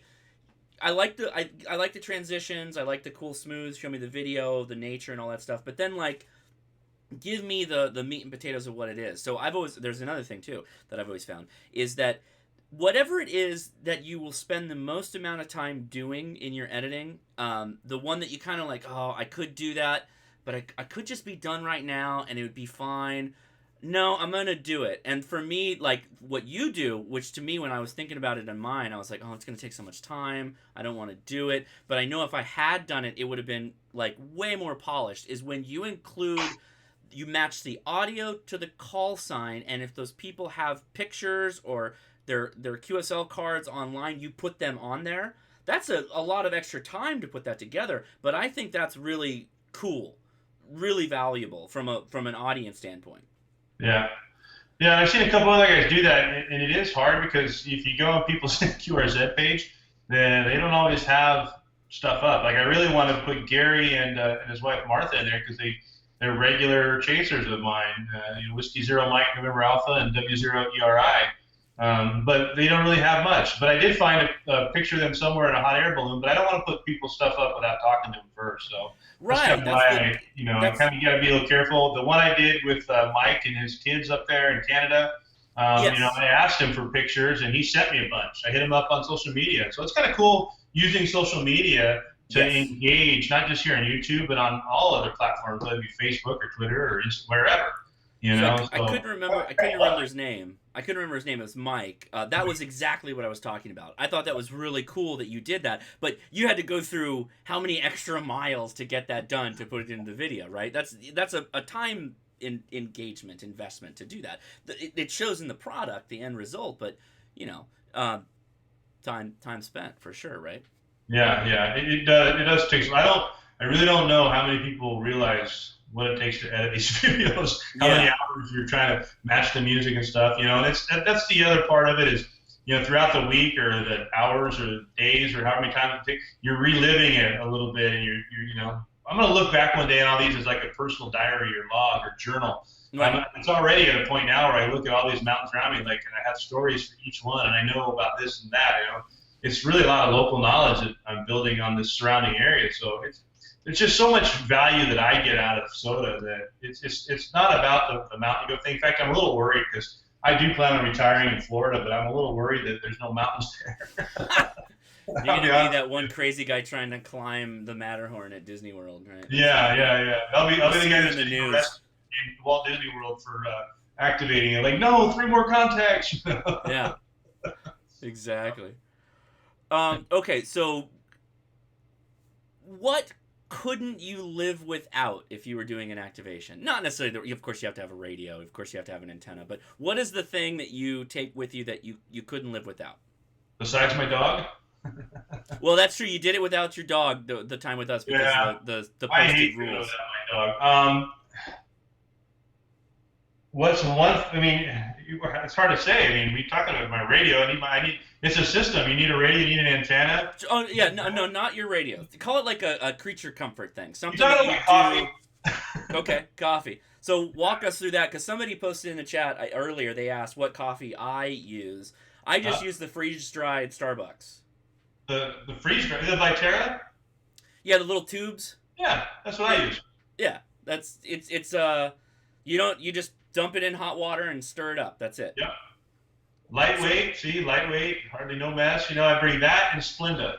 And that's what I love having coffee, especially if it's cold out. If it's hot out, though, that's why I like hiking early in the morning because it's still something to do. But, even then, I get it with my Starbucks before I go, I find a way to get to my coffee.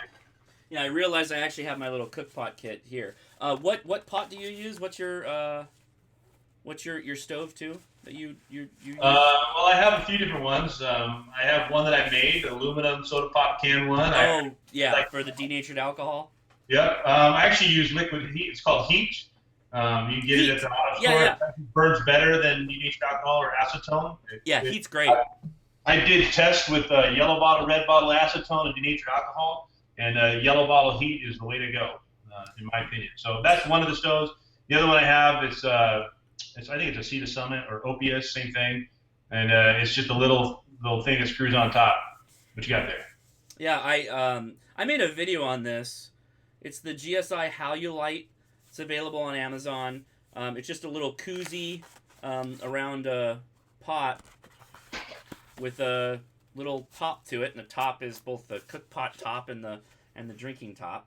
Right. And you flip it over, and that's how you boil the water. But I use the really cheap Chinese stove. Yeah. It's got the little piezo lighter built into it. I think I paid like $5 for this stupid thing. Yeah, I remember when we did our activation, I saw you use that little lighter thing. I guess the one thing I would absolutely have to have is my flint kit. Got to make fire. Yeah. So, but yeah, that's that little thing you got there was pretty neat looking too. Now, see, if that piezo thing failed, then I'd be SOL if I didn't have a backup a backup thing, and then that adds weight, right? That's the problem. Is if Yep. you it sounds like you've dabbled or interested in ultralight and the through hikers and stuff like that. The scary thing that always gets my hackles up a little bit is they're very like low redundancy. Yeah. No redundancy. Like they won't take a pocket knife if they can avoid it, right? They'll take a sharpened credit card that they, when they used all their Best Buy points, they'll sharpen that thing up, and that's what they'll use just to cut Yeah, weight. I mean, you have to. I think everybody has a comfort level on that. I'm the same way. I mean, you saw the little squirt that I bring, that leather squirt. I haven't carried that for a long time. I mean, I don't always bring a knife. I don't carry a gun on the trail very often. Sometimes I do. You never know in case I find you on the trail and worry me. But yeah, Tony said for now it's got to be his hammock. No the kidding. hammock. I love the hammock. I do have a hammock. I love the hammock. I've never done hammock portable though. That's not a thing. I haven't either. But I was talking to Tony in one of his last videos. He's operating from the tower in a hammock. I'm like, okay, dude. You know what? I'm gonna have to fly back there and just go take me to that tower. I want to get a video activating from that tower in a hammock. How do you activate from a hammock in a tower? Well, you have to watch Tony's video.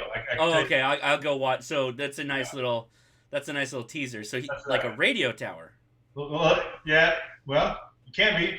I don't know how to explain it. You got to go watch it. Okay. All right. I'll check it out. So anyway, it's a K9ARV radio. Yeah. That's his YouTube, right? Yeah, YouTube. He's on here right now. I can see it. Yeah. So everybody in the chat that's looking at this, and for those that are watching this on the replay, replay's now working on YouTube, thankfully. So make sure to check the chat there, and you'll be able to see it for sure. Okay. Let's see. I had like a couple other questions, then we'll open up for comments. You can stick around for a little bit because we're this is a good one. We're diving in deep. We've been getting really good questions, good comments. Thank you, Jerry, for sticking around. And this is funny. James says his is a game controller for rocking some retro P on the RPI set for digital while listening, but I got some batteries in my box. So he's talking about a Raspberry Pi setup. Oh, it's a SDR, or it's a small computer, single board computer. So any big lessons learned in SOTA? And it doesn't have to be about radio. It could just be about being outdoors. It could be about life in general. You can wax poetically. I think that's where I'm going to kind of go. And it's funny I use the term "go." I'm a busybody. I'm a go. I don't like sitting around. I'm always trying to do something.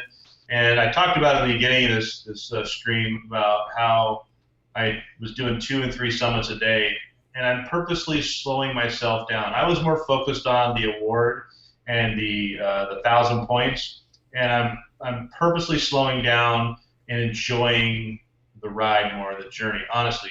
And I find that it brings more peace to me. One thing I've been doing even a little bit more lately is, like taking you out.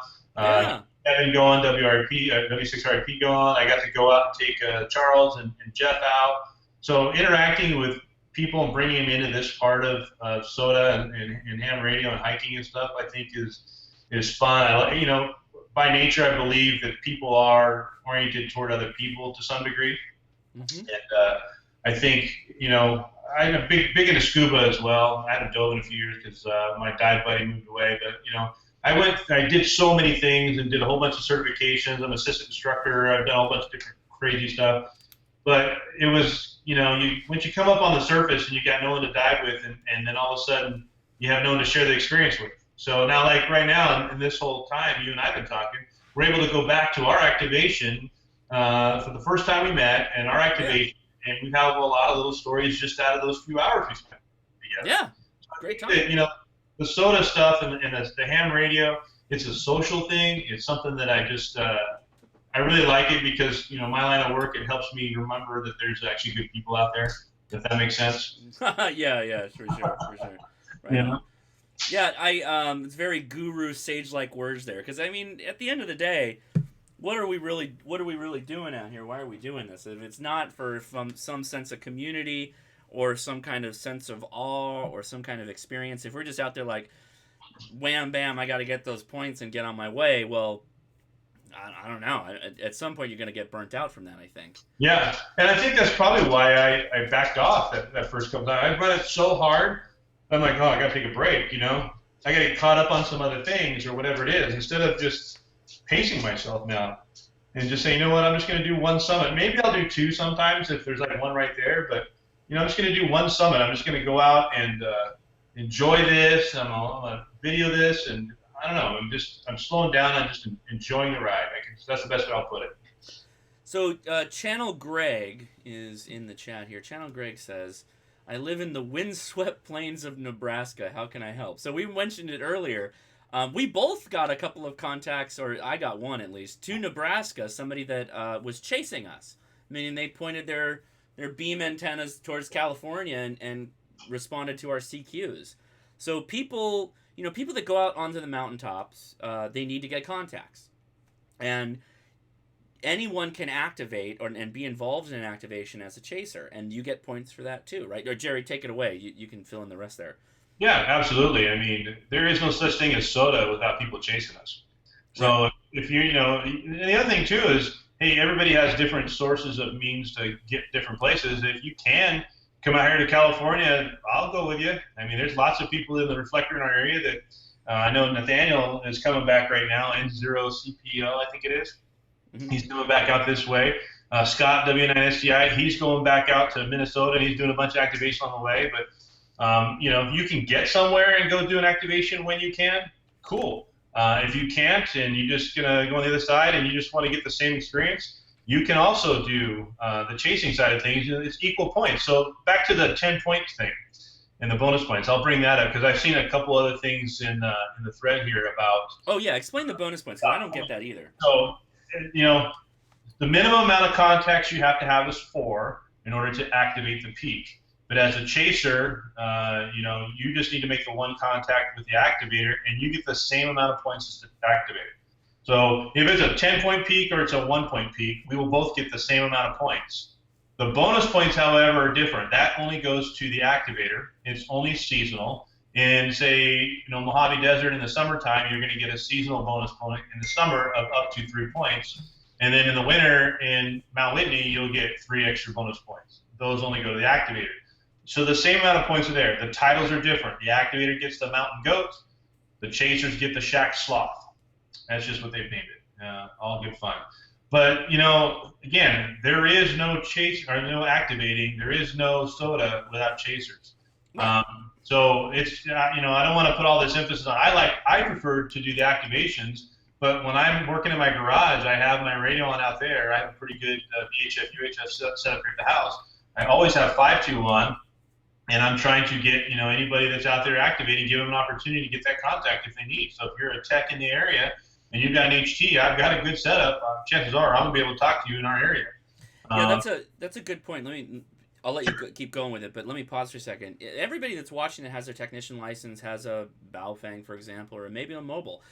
You got to turn the standard call frequency on, which is the 146.520, right? Right. Is that right? Yeah. So just leave that, if you got an A and B channel, leave that on your B channel or whatever. Because you'd be surprised how many people are going through your area that would call CQ that you just wouldn't know about. Possibly someone that even needs help, right? So, keep that in mind. Sorry, go ahead. I just wanted to take a moment there. Yeah. No, you're right. Just answer some questions in here for some people. But yeah, I put a video out on that, and it's kind of on the heels of what happened to us when we were chasing that guy that stepped in there and kind of took over the frequency. And I titled it as such. I put "Power Down and Listen Up." It's got a couple different points in there, and I hope. I like that video. I like you got that passion going in the video. That was good. Yeah. But I in there, I make a couple cases for a couple things. One, running the minimum amount of power that you actually need to make the contact, which is what we were taught through all of our training as an operator anyway. That's just good operating ethics. Right. A lot of people don't do that. And you can hear when Josh and I are doing our activation, you can hear that person on the other side. They sound like they're Donald Ducking really loud. That's somebody who's just blasting power all over. They're bleeding way beyond their frequency. Instead of being at the 3 kilohertz, they're like 5 or 8. They're just hammering us. And what they're doing is, that squeaks out everybody else, and they could probably tune it down and be just fine. So that's the one thing about powering down. The other part is listening up, and it's about having 5.2 on 146.52, a national simplex thing. And remind me to talk about the activation on that too, Josh, if I forget. But when I drive anywhere in the area, chances are you're not going to hear much, unless it's another SOTA activator or you just throw your call sign out there. In our area, it's actually kind of busy. It's not too bad. But you're not going to hear much. If you got a dual band radio, if you can sacrifice one side, I'd highly encourage you. The other side is what if you are that one person that's up on the hill trying to reach out on your HT and get somebody on 520, and maybe you're that one person that'll be able to hear them and call it in. Scott gave me an interesting look at it. Scott is WA9SDI. He's a good dude. He's a very active guy in our area as well. He pitched something to me I'm probably going to do a follow-up video on about, I think he called it Forest Protocols on ham radio. And basically what he said is, obviously National Simplex is national. Nobody should talk on it ever, except for on the hour every 2 hours. You listen for 10 minutes if you're out hiking, and that's when you would key down if you're out there and you need help kind of thing. And there's more to that, and I'll probably save it for a later video. Yeah, I covered that in the prepper in my emergency comment. Yeah, but I'll tell you, I don't, it's not a rule. That's maybe like a courtesy suggestion is right. A good way of putting it. So I tend to activate on 5.2. If I hear other action going on there, I'll go over to 5.50 or 5.80. It doesn't matter to me. But to start out on 5.50 or 5.50, nobody really monitors those. So right. You want to drag in the grand scheme of things. If I'm running an HT and I'm on a hill and I'm doing a summits on the air and I'm talking for 10 or 15 minutes, I don't think that's a big deal. Right. That's just my opinion. So 5.20 is where I activate, but there is a mixed community on that. There is some people that prefer that you activate spot and do stuff on 5.50 or 5.80. The other side of that is, what I don't like about that is, how many times I explain SOTA, go check out my videos, trying to bring more people into Summits on the Air, is from people that are driving around and they just give me a courtesy QSO contact because I'm calling CQ SOTA, Summits on the Air, whatever, on 5.20, yep. And come back to me and we have a quick conversation, and then I tell them, hey, have you ever heard of SOTA? No. So this is how I'm kind of spreading what SOTA is to get more people on those frequencies. Well, when we did San Juan, I picked up somebody that was just responding to my CQ. He didn't even know anything about SOTA. So I ended up shooting him your information on YouTube's just to say, hey, this is what we're doing out here. He didn't even know. He was just calling back on a CQ on 20 meters. That happens. That totally happens. Particularly when, so a little side note. Radios like the ICOM 7300, radios like SDR radios, all these different SDR stuff that have the waterfall capability. A lot of these people can look at the waterfall and they can see where the activity's at. And they don't have to spin the wheel on the bands. They're looking at the whole thing as an aggregate, and they're just diving in directly into what they want to hear. So some people will just stumble upon you just because you've got a lot going on in that vertical slice, depending on what frequency you're working. So I guess that going back to the very beginning of the chat, that's one of the things that's changed in the last 20 years for sure, is that you've got people that can aggregate the entire band, and they can see where the activity is going on, and they jump right to it. Right. Yeah, that stuff I haven't even played with yet. I don't have one of those radios, I want a 7300 real bad. That's on the it's my birthday at the end of the month, so I might be dropping some cash. I know you're not a big fan of the HRO, but I think I'm going to HRO and getting it from my buddy Billy Bob. I had a bad experience there. Yeah, and it's justified. And I don't really want to unnecessarily fang HRO as much as maybe that particular sales rep. You don't make me drive for 45 minutes and then all of a sudden change your mind when I get there. That's required. Yeah. Where's your receipt? Oh, thanks. Hey, from Denmark, AD6DM in Denmark. That's No, Dennis is not in Denmark. He's saying hello to Denmark. Stefan. Oh, sorry. Yeah. Who's Denmark? Oh, it's Stefan. Sorry. Imagine that's how you say it, right? Matthewson? I'm not from Denmark, so I apologize if I murdered your name. Time to go to work, Steve. What do you do, man? It's selling cotton candy, isn't it? Oh, jeez. I hate when I have to go to work in the middle of the night, though. Yeah, that's tough, man. that third shift. Yep.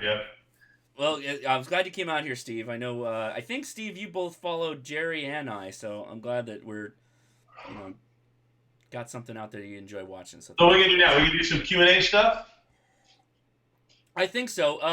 Did I say ask the last question? Favorite and least favorite part of SOTA?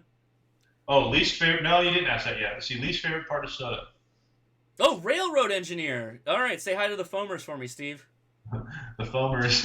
KLE. Here we go. My did I tell you about my sister? My sister is the engineer on the train at Disneyland. Oh no. She's a full train qualified engineer, and she's a cute little blonde chick. So all the foamers just hit on her constantly, constantly. It's hilarious. Anyway, go ahead. Sorry. Least favorite part about soda. All right. Let's see here.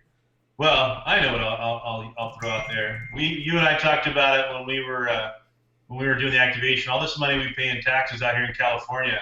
So I would say it's all the gas money and the taxes on the gas money that I have to pay to get everywhere. Yeah, there you go. And there is a bit of driving. Yeah. I'd say you do a pretty considerable bit of driving to do SOTA, but I don't think it's any different than there would be anybody out enjoying the nature and the hiking and all that stuff, right? Yeah. I mean, here's the thing: is like, even if I take somebody with and they're like, hey, I'll kick in for gas. I'm like, oh, dude, I'm not asking for your gas money, man. I'm gonna go anyway. You want to tag along? Freaking jump in the truck. Let's do this. The only thing you gotta be able to, I bring my dog, so that's rule number one. Unless I can't, in which I don't like those trails, I tend to bring my dog. And San Juan Hill was that trail. I haven't met the dog. The dog looks great. Looks like a cool dog. Yeah, from all she's the awesome. My extra eyes and ears for sure. Yeah. So, she's my safety net. She's my gun. She's my pistola. Nice. Okay, so we'll open it up at this point. So two things. One, Q&A is open, so everybody come in with your questions. Two, if Jerry's up for it, we're going to be heading over to Discord after that. So if you haven't set up the Discord, we do live, or I do every week, live audio chats with whoever wants to join. It's free to join. There's no requirements, any of that. And I'll answer your questions in voice or whatever. And that's on Discord, just because it's much easier to do that there. So in the meantime, just start slamming the chat with questions. While we do that, let me get this out of the way really fast too. So James just put something out there real quick. Yeah. He said, and the wife isn't as interested, so man time. I'm talking about going out on the hill. Is your wife a ham at all, James? Mine is, and you're right.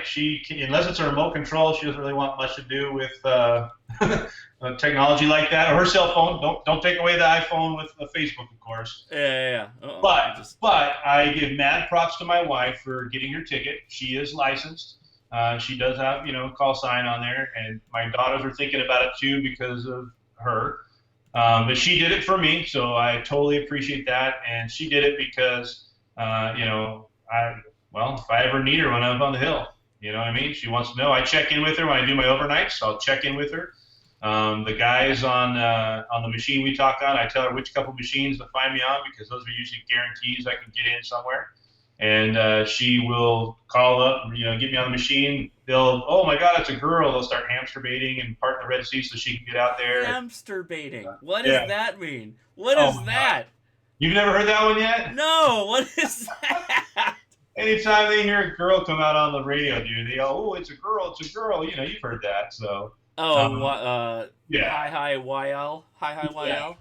So, yeah, especially Hart. So, I know Hart's not watching this. But. Oh, Hart. Okay. So, in case it's not clear, I met Jerry through a repeater that's local to both of us. Yeah. That's how I found Jerry. Well, actually, I take that back. I found Jerry's YouTube completely separately of me talking to Jerry on the repeater. It took me years almost to figure out that they were the same people. And don't know why I didn't put two and two together because he uses his call sign. I don't use my call sign in my YouTubes, but once I figured it out, I was like, oh my God, this is insane. So I was very lucky, very fortuitous for this to happen. But anyway, yeah, we've got, there's all kinds of crazy stories about that repeater. Multiple repeaters, many repeaters. Yeah. Okay, But anyways, I was telling James, hey, my wife doesn't, she's not into it really either, but here's what I tell her. Here's something to think about. There's a lot worse things I could be spending my money on. I could be at a bar getting drunk there and putting dollar bills down strippers, whatever, those bad things like that. That's not me, man. That's not who I am. If I have a beer at my house or I'm in my garage or I'm out hiking, I'm doing healthy things. She totally sees that. She understands, so she's cool and gang with it. You know what I'm saying? So that's how you can sell it to her, James. Tell her like, hey, I'm not doing all these other bad things. Come on, throw me a bone already. Yeah. So Dave is asking more of a technical repeater programming question. I would guess that your PL tone is wrong. If you can hear them loud and clear, I guess it depends on the S units that you're hearing the repeater. You could be way off, and a repeater is a pretty powerful radio. But if you can't key up and transmit to that repeater, your PL tone might be wrong. Yeah, Tony's the same thing. I'm catching up with you on all the comments here. So yeah. It helps if you use the YouTube side. If you're on the YouTube side, you'll see the comments real time. I am, yeah. Okay, good. I was scrolling up to something, but hey, we're good here. See, they're coming in now. I'm trying to make sure getting old. Thanks a lot, Tony. Going back to the chirp thing. So, all right, that's right, James. Rather have it not need it than need it not have it. That's exactly. And 2 is 1, 1 is none sometimes too. Yeah, we'll turn this into a firearms chat really fast here in a second. See, common ground. And by the way, just for the record, this kind of fits into hamster baiting because we just spent the last almost 2 hours talking about ham radio. Yeah, sure. So. Literally, yeah. That's okay. I get the word now. Yeah, that's like having your hammock, right? You'd rather have it than not need it, than need it and not have it. Right. I want a hammock to. Dude, hammocks are the bomb. Oh yeah, I've. So can you sleep in a hammock? A lot of people can't. Oh yeah, definitely, all day long. In fact, you saw. I'm not like I'm a little teeny guy, So no. when I'm laying on the ground in that super thin pad, my hips and my shoulders are not liking that very much. So yeah. if I'm in a hammock, oh dude, that is way more comfortable, So that's another one of those weight weenie things that the ultralighters like to do is they like to go to hammocks, as you can cut back on a ton of stuff. Hammocks are great if you're okay sleeping in a hammock. Yeah. Well, those Eno double nests are great. You know what I mean? Yep. I've got a double nest, an Eno double nest, right? Yep. That's what I use. Yeah, me too. So who asked? Jamaro asks, is the video making part of the process? Video making part of the process, part of the draw for you, or something that is more work that takes away from enjoying SOTA? Good question. Yeah, so I just deep opinions on this, so go for it. So I just answered that real quick right underneath them. I put it helps me relive it. I get to kind of see all this stuff, and I smile, and I look at it like, man, that was that one part where Haley was crushing it, or Kevin did this, or whichever. So for me, it lets me relive the experience. I know even Steve says that too. WG0 Alpha Tango, which is Whiskey Goat, if you didn't figure that out. Yep. But Steve says the same exact thing, that going over, he audio records everything. I think he said he audio records all of his QSOs, and that's how he does his log when he gets back.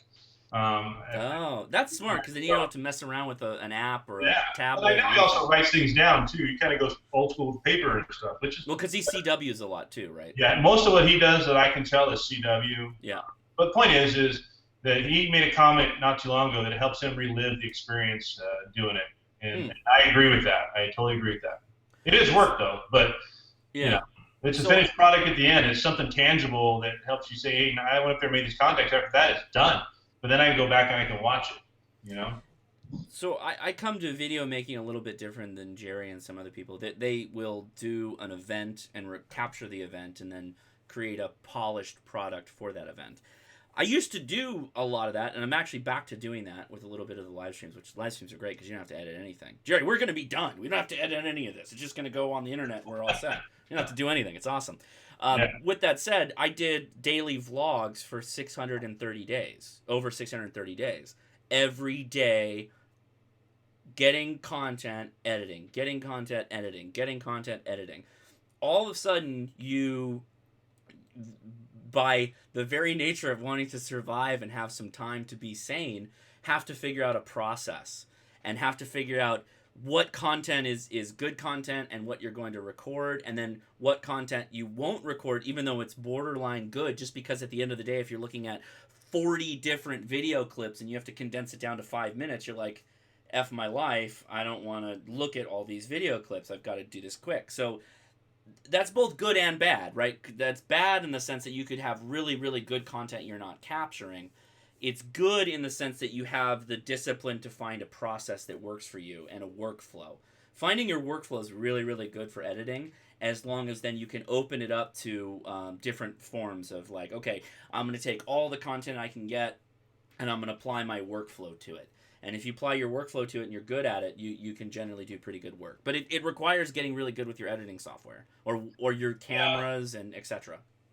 And one of the things for me is, I'm trying to make them unique under their own. I'm trying to tell their own stories with each activation a little bit too.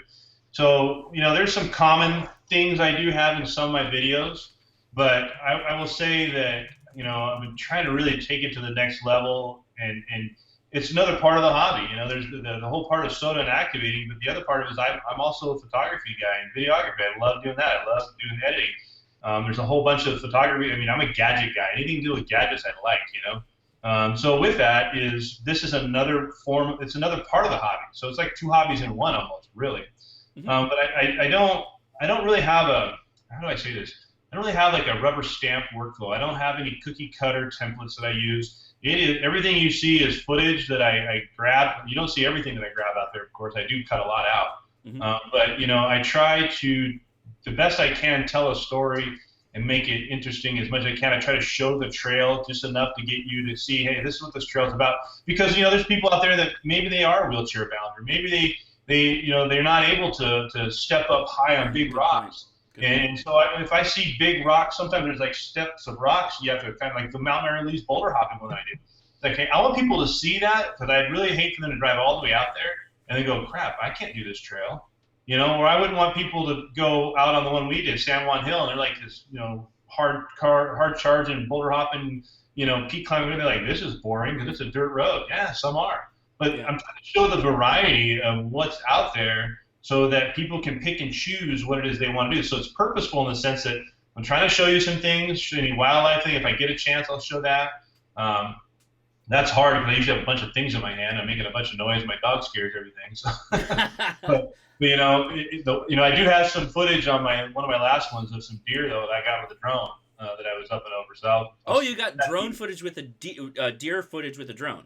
Yeah. Oh, that's pretty cool. That's cool. That's very cool. And the lighting was so cool, it almost looks like the shadows running instead of the deer because of the way the lighting was. It's really cool. So key point, Jerry also does hike a drone out.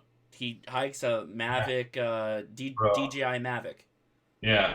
And it's that adds an extra 5 pounds to the kit. So when you're talking about trimming things back, sometimes, you have to know, like, hey, I want this, Right. 5 pounds is a lot of weight when you start trimming it down. Yep, for sure. Gosh, what was it? You said something. Oh, have you done Smith Mountain yet?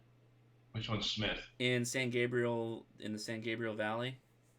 I don't know. I think it's a 4-pointer. I'd have to look at my log. I'm at 70 some. Actually, you know what? I'm looking right now. What's it called? Do you know the merits? Smith Mountain. No, I don't. We can talk about it offline, but yeah. I wanted to recommend that because that was my first attempt and my failure. I made it all the way up there, and it's a scramble though. It's got a pretty deep scramble. Yeah. You're talking about it. No, I'm looking at my log right now, and I don't see it on there. No, I haven't done Smith Mountain yet. You would like it, I think. Maybe your daughter would even like it. I don't know if she likes to do the scrambles, the peak scrambles, but it is pretty intense. So let me do this really quick. I got to get this. So I want to thank all the patrons, particularly the ones like Carrie and Michael and Von Dobbs, Terry, Jason, Chris, and the Brew Crew, of course. So you're the level of patrons that kind of keep this whole thing going, keep me doing the live streams. I really appreciate it. Really appreciate all the support.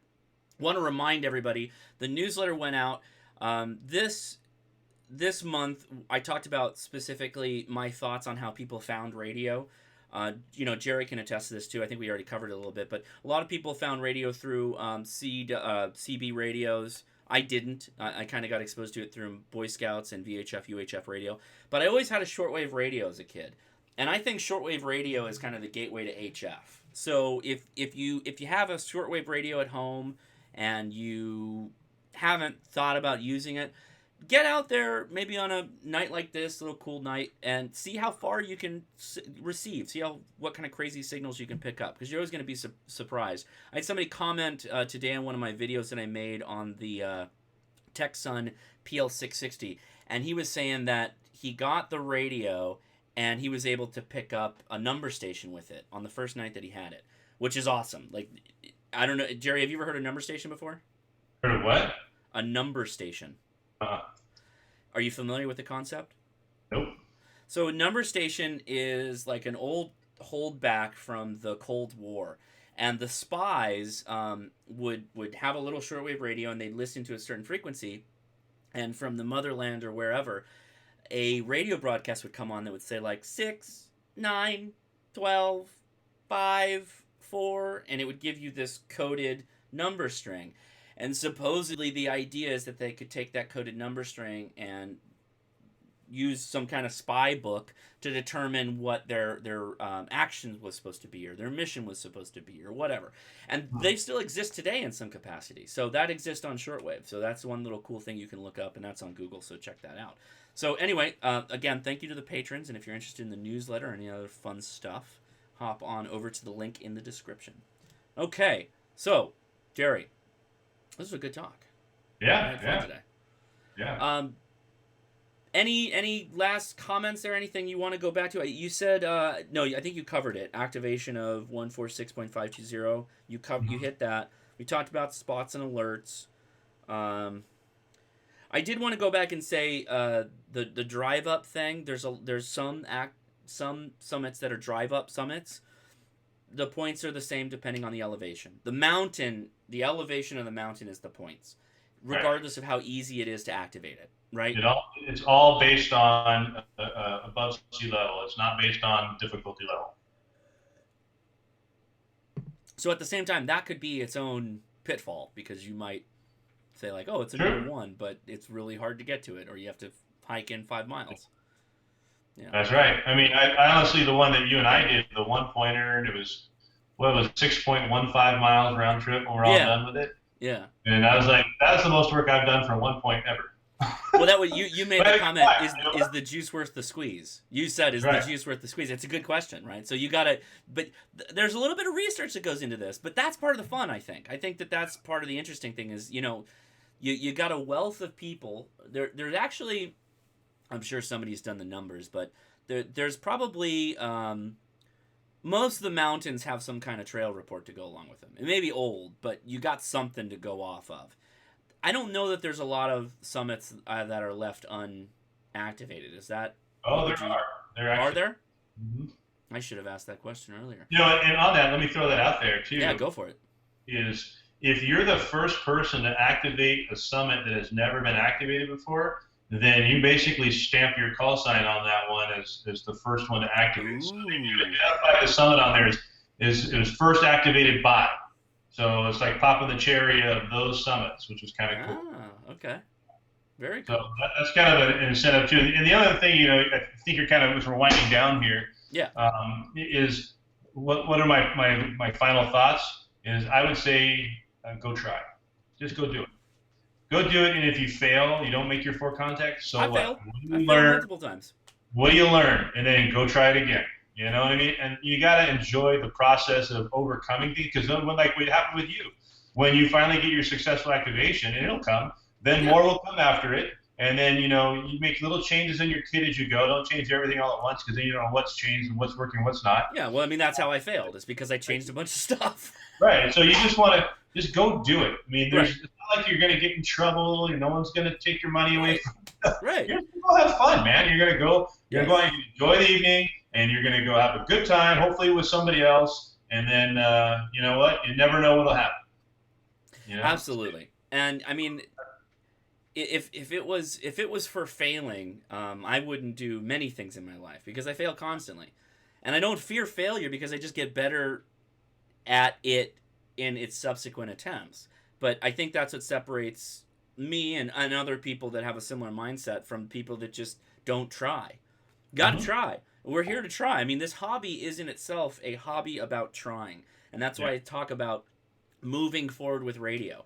you got to take that radio and you got to move forward. You got to keep moving forward into what you find interesting and pursue those things because they are compelling and can be valuable to your life. Not just from a like, oh, this is a fun thing that I can look back on. I had a really good time, but actually getting out there, like Jared Aaron mentioned, and getting some exercise, getting some aerobic activity. We, as radio operators, we probably all need a little bit more of that. So, I'm totally in for that. Yeah. It's definitely, you can make it as physical as you want or not. You know what I mean? So you can pick and choose, and there's so much that goes into this. It's just such a open-ended thing. It's wide open to whatever you want to do. But the biggest thing is you just got to get out there and try it. And just do it. The Nike thing, just do it, right? That's right. Well, Jerry, we have spent a considerable amount of time talking about this, and this was awesome. Super thank yous, kudos to you for sticking with this whole thing and keep talking, because you really did the lion's share of the talking, which is great because I'm normally out here alone, so I really appreciate that. That'd be tough. plug us with where to find you all over the place. Where are you on lines, and where should people go to see you? Yeah, my call sign, KG6HQD. It's my Twitter handle, it's my Instagram, it's my YouTube. One thing I don't really, I kind of keep Facebook to some degree to the family thing, I will say that, but I am in some chat groups. My name will pop up in the chat groups. You can see my name right there. I'm good on QRZ, of course. My email is my call sign, kg6hqd@gmail.com. I'm here to help whoever needs if they got any questions. I mean, this 2 hours, I don't have all the answers. I don't know everything there is to know about it, but whatever I know, I'll share with you. And, if I don't have an answer, it gives me something to look up too, and I'll get back to you. People will see that in the comments. I do engage in the comments on the videos that I do. I really like engaging the community, so it's cool. It's a lot of fun. I got friends all over the planet now. And, more specifically, I like my countrymen right here. I mean, I got to meet Tony in person. I'm hoping to fly out to Colorado and link up with Steve if I can and go hike out there. So I just had a new opportunity hit me. My wife is working for the airlines now as of now. And so now I have the ability to go fly a lot of places. Colorado is awesome. So I love Colorado. If you're open to that, hit me up. I'd love to come out and try to do a SOTA with you in your area. If you can make that work and coordinate it out, I'd be down with that. You got to get that. You got to get that Patreon going, where they, if they'll hit the $100 mark, you can have Steve be your SOTA goat to go along with you. And I'm really bad at that. I was never good at sales. I'm kidding. I don't even plug my own channel 90% of the time. If it wasn't for guys like you helping me out, man, I don't know where I'd be. No, I mean, like, I'm bad at, like, hey, follow me and like me and stuff like that. I know I should kind of remind people the call to action. Everything he says I should. I don't know. I just, for whatever reason, that's a struggle I have, Yeah, I mean, I'll toot Jerry's horn for him. Well, wait, hold on, what? I stumbled upon Jerry's content without knowing that I knew Jerry. And his content is very good. It's very well produced, and it's coming from a place of knowing. He goes out and he does it, and it's proof in the pudding. He is successful in what he does. Just like what is it? Is it WGOAT? Same idea, same concept, same whatever. A little bit different in the execution, but I like that Jerry goes through the madness in the method, explaining what it is that he does and why. That's very helpful to people. And particularly for a lot of the people that's in this community, we're looking for people that kind of want to, explain how to get started, explain how to take that first step, and then, now go, push you out the nest, and you got to make it on your own. So, absolutely. So, real quick, let me plug some things. Upcoming videos, I've got an antenna review that I want to do. I've been wanting to do it for a while of my G5 RV that's on the roof. My emergency radio video, specifically for the, where'd she go? The Devoe crank radio. So we're going to do one on that. And then I've got a new two-way FRS video. Haven't done one of those, but I'm doing it for a reason. It's going in the MCOM video, the future upcoming MCOM video. And lots of other things we're going to be doing. Again, thank you to the patrons. If you find, again, I'm going to repeat this every time we do these. If you're on Amazon or you're on eBay or wherever and you find a review, a humorous or funny review of a Baofeng radio, I want you to send it to me.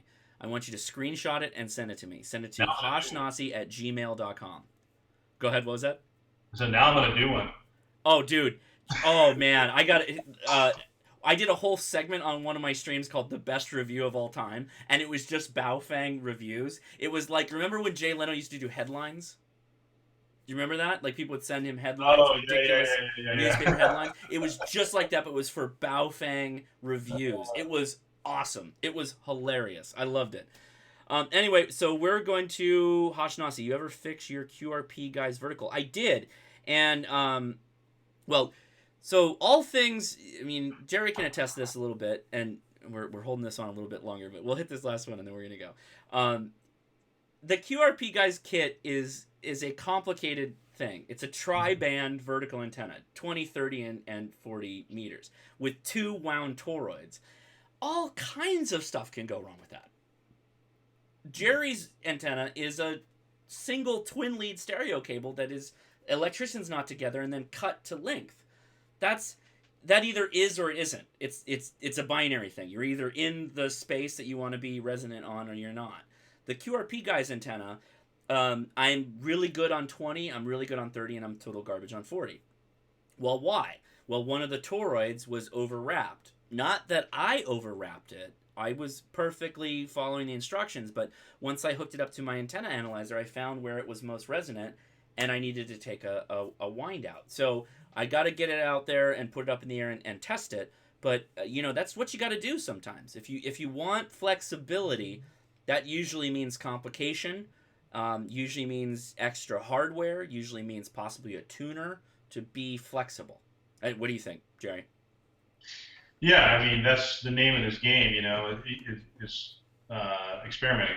I mean, Right. ham radio. One of the big tenets of being a ham radio operator is experimenting and developing new things, creating. I mean, yeah, absolutely, all day long. That's and the cool thing is you figured out that one winding was or one too many windings or whatever. That's dude. You're a smarter guy than me. Well, do you know who Ed Durant is? Have you heard of Ed Durant? Ed Durant. That name sounds familiar. Yeah. Yeah, he's like a contributor to the ARRL news, and he's on a number of podcasts. He's Okay. on the SOTA reflector. He's active SOTA dude, and he was talking about the antenna, and he started private messaging me, asking me if I could do these little experiments, and I was like, yeah, sure. So he was Yeah. very helpful. And he contacted me like just out of the blue. You're talking about people who are kind of well known in the community. It's a great hobby. It's a great hobby because there's so many people that are active and they're super. There are bad sides, but the Yeah. great sides are gold. They're high quality. So, yeah. Okay, Jerry. This was a marathon of an interview, but I think it was valuable, and I hope everybody had a good time. We are gonna hop over to at least I will. I don't know if I can commit Jerry to that. If he wants to, he's welcome. But we're gonna leave it at that. And I want to thank everybody for coming out. Jerry, most of all. So again, that's KG6HQD on YouTube, and of course I'm Hashnasi Kilo India 6 November Alpha Zulu. I almost got like stuck where am I gonna say Alpha or am I just gonna say the letters? Sometimes I get messed up that way. Anyway, we're gonna leave it at that. 7 threes to everybody. What do you anything else? Last comments, Yeah. Jerry? Leave it to you. Yeah. Thanks for having me, Josh. I appreciate it. It's always fun talking about this stuff. You're quite a good interviewer. You got me babbling for a long time. Just thanks for having me. I really appreciate the opportunity to come out here and chat with your group. Appreciate it. Okay, that's it, guys. Thank you so much. Take it easy. All right.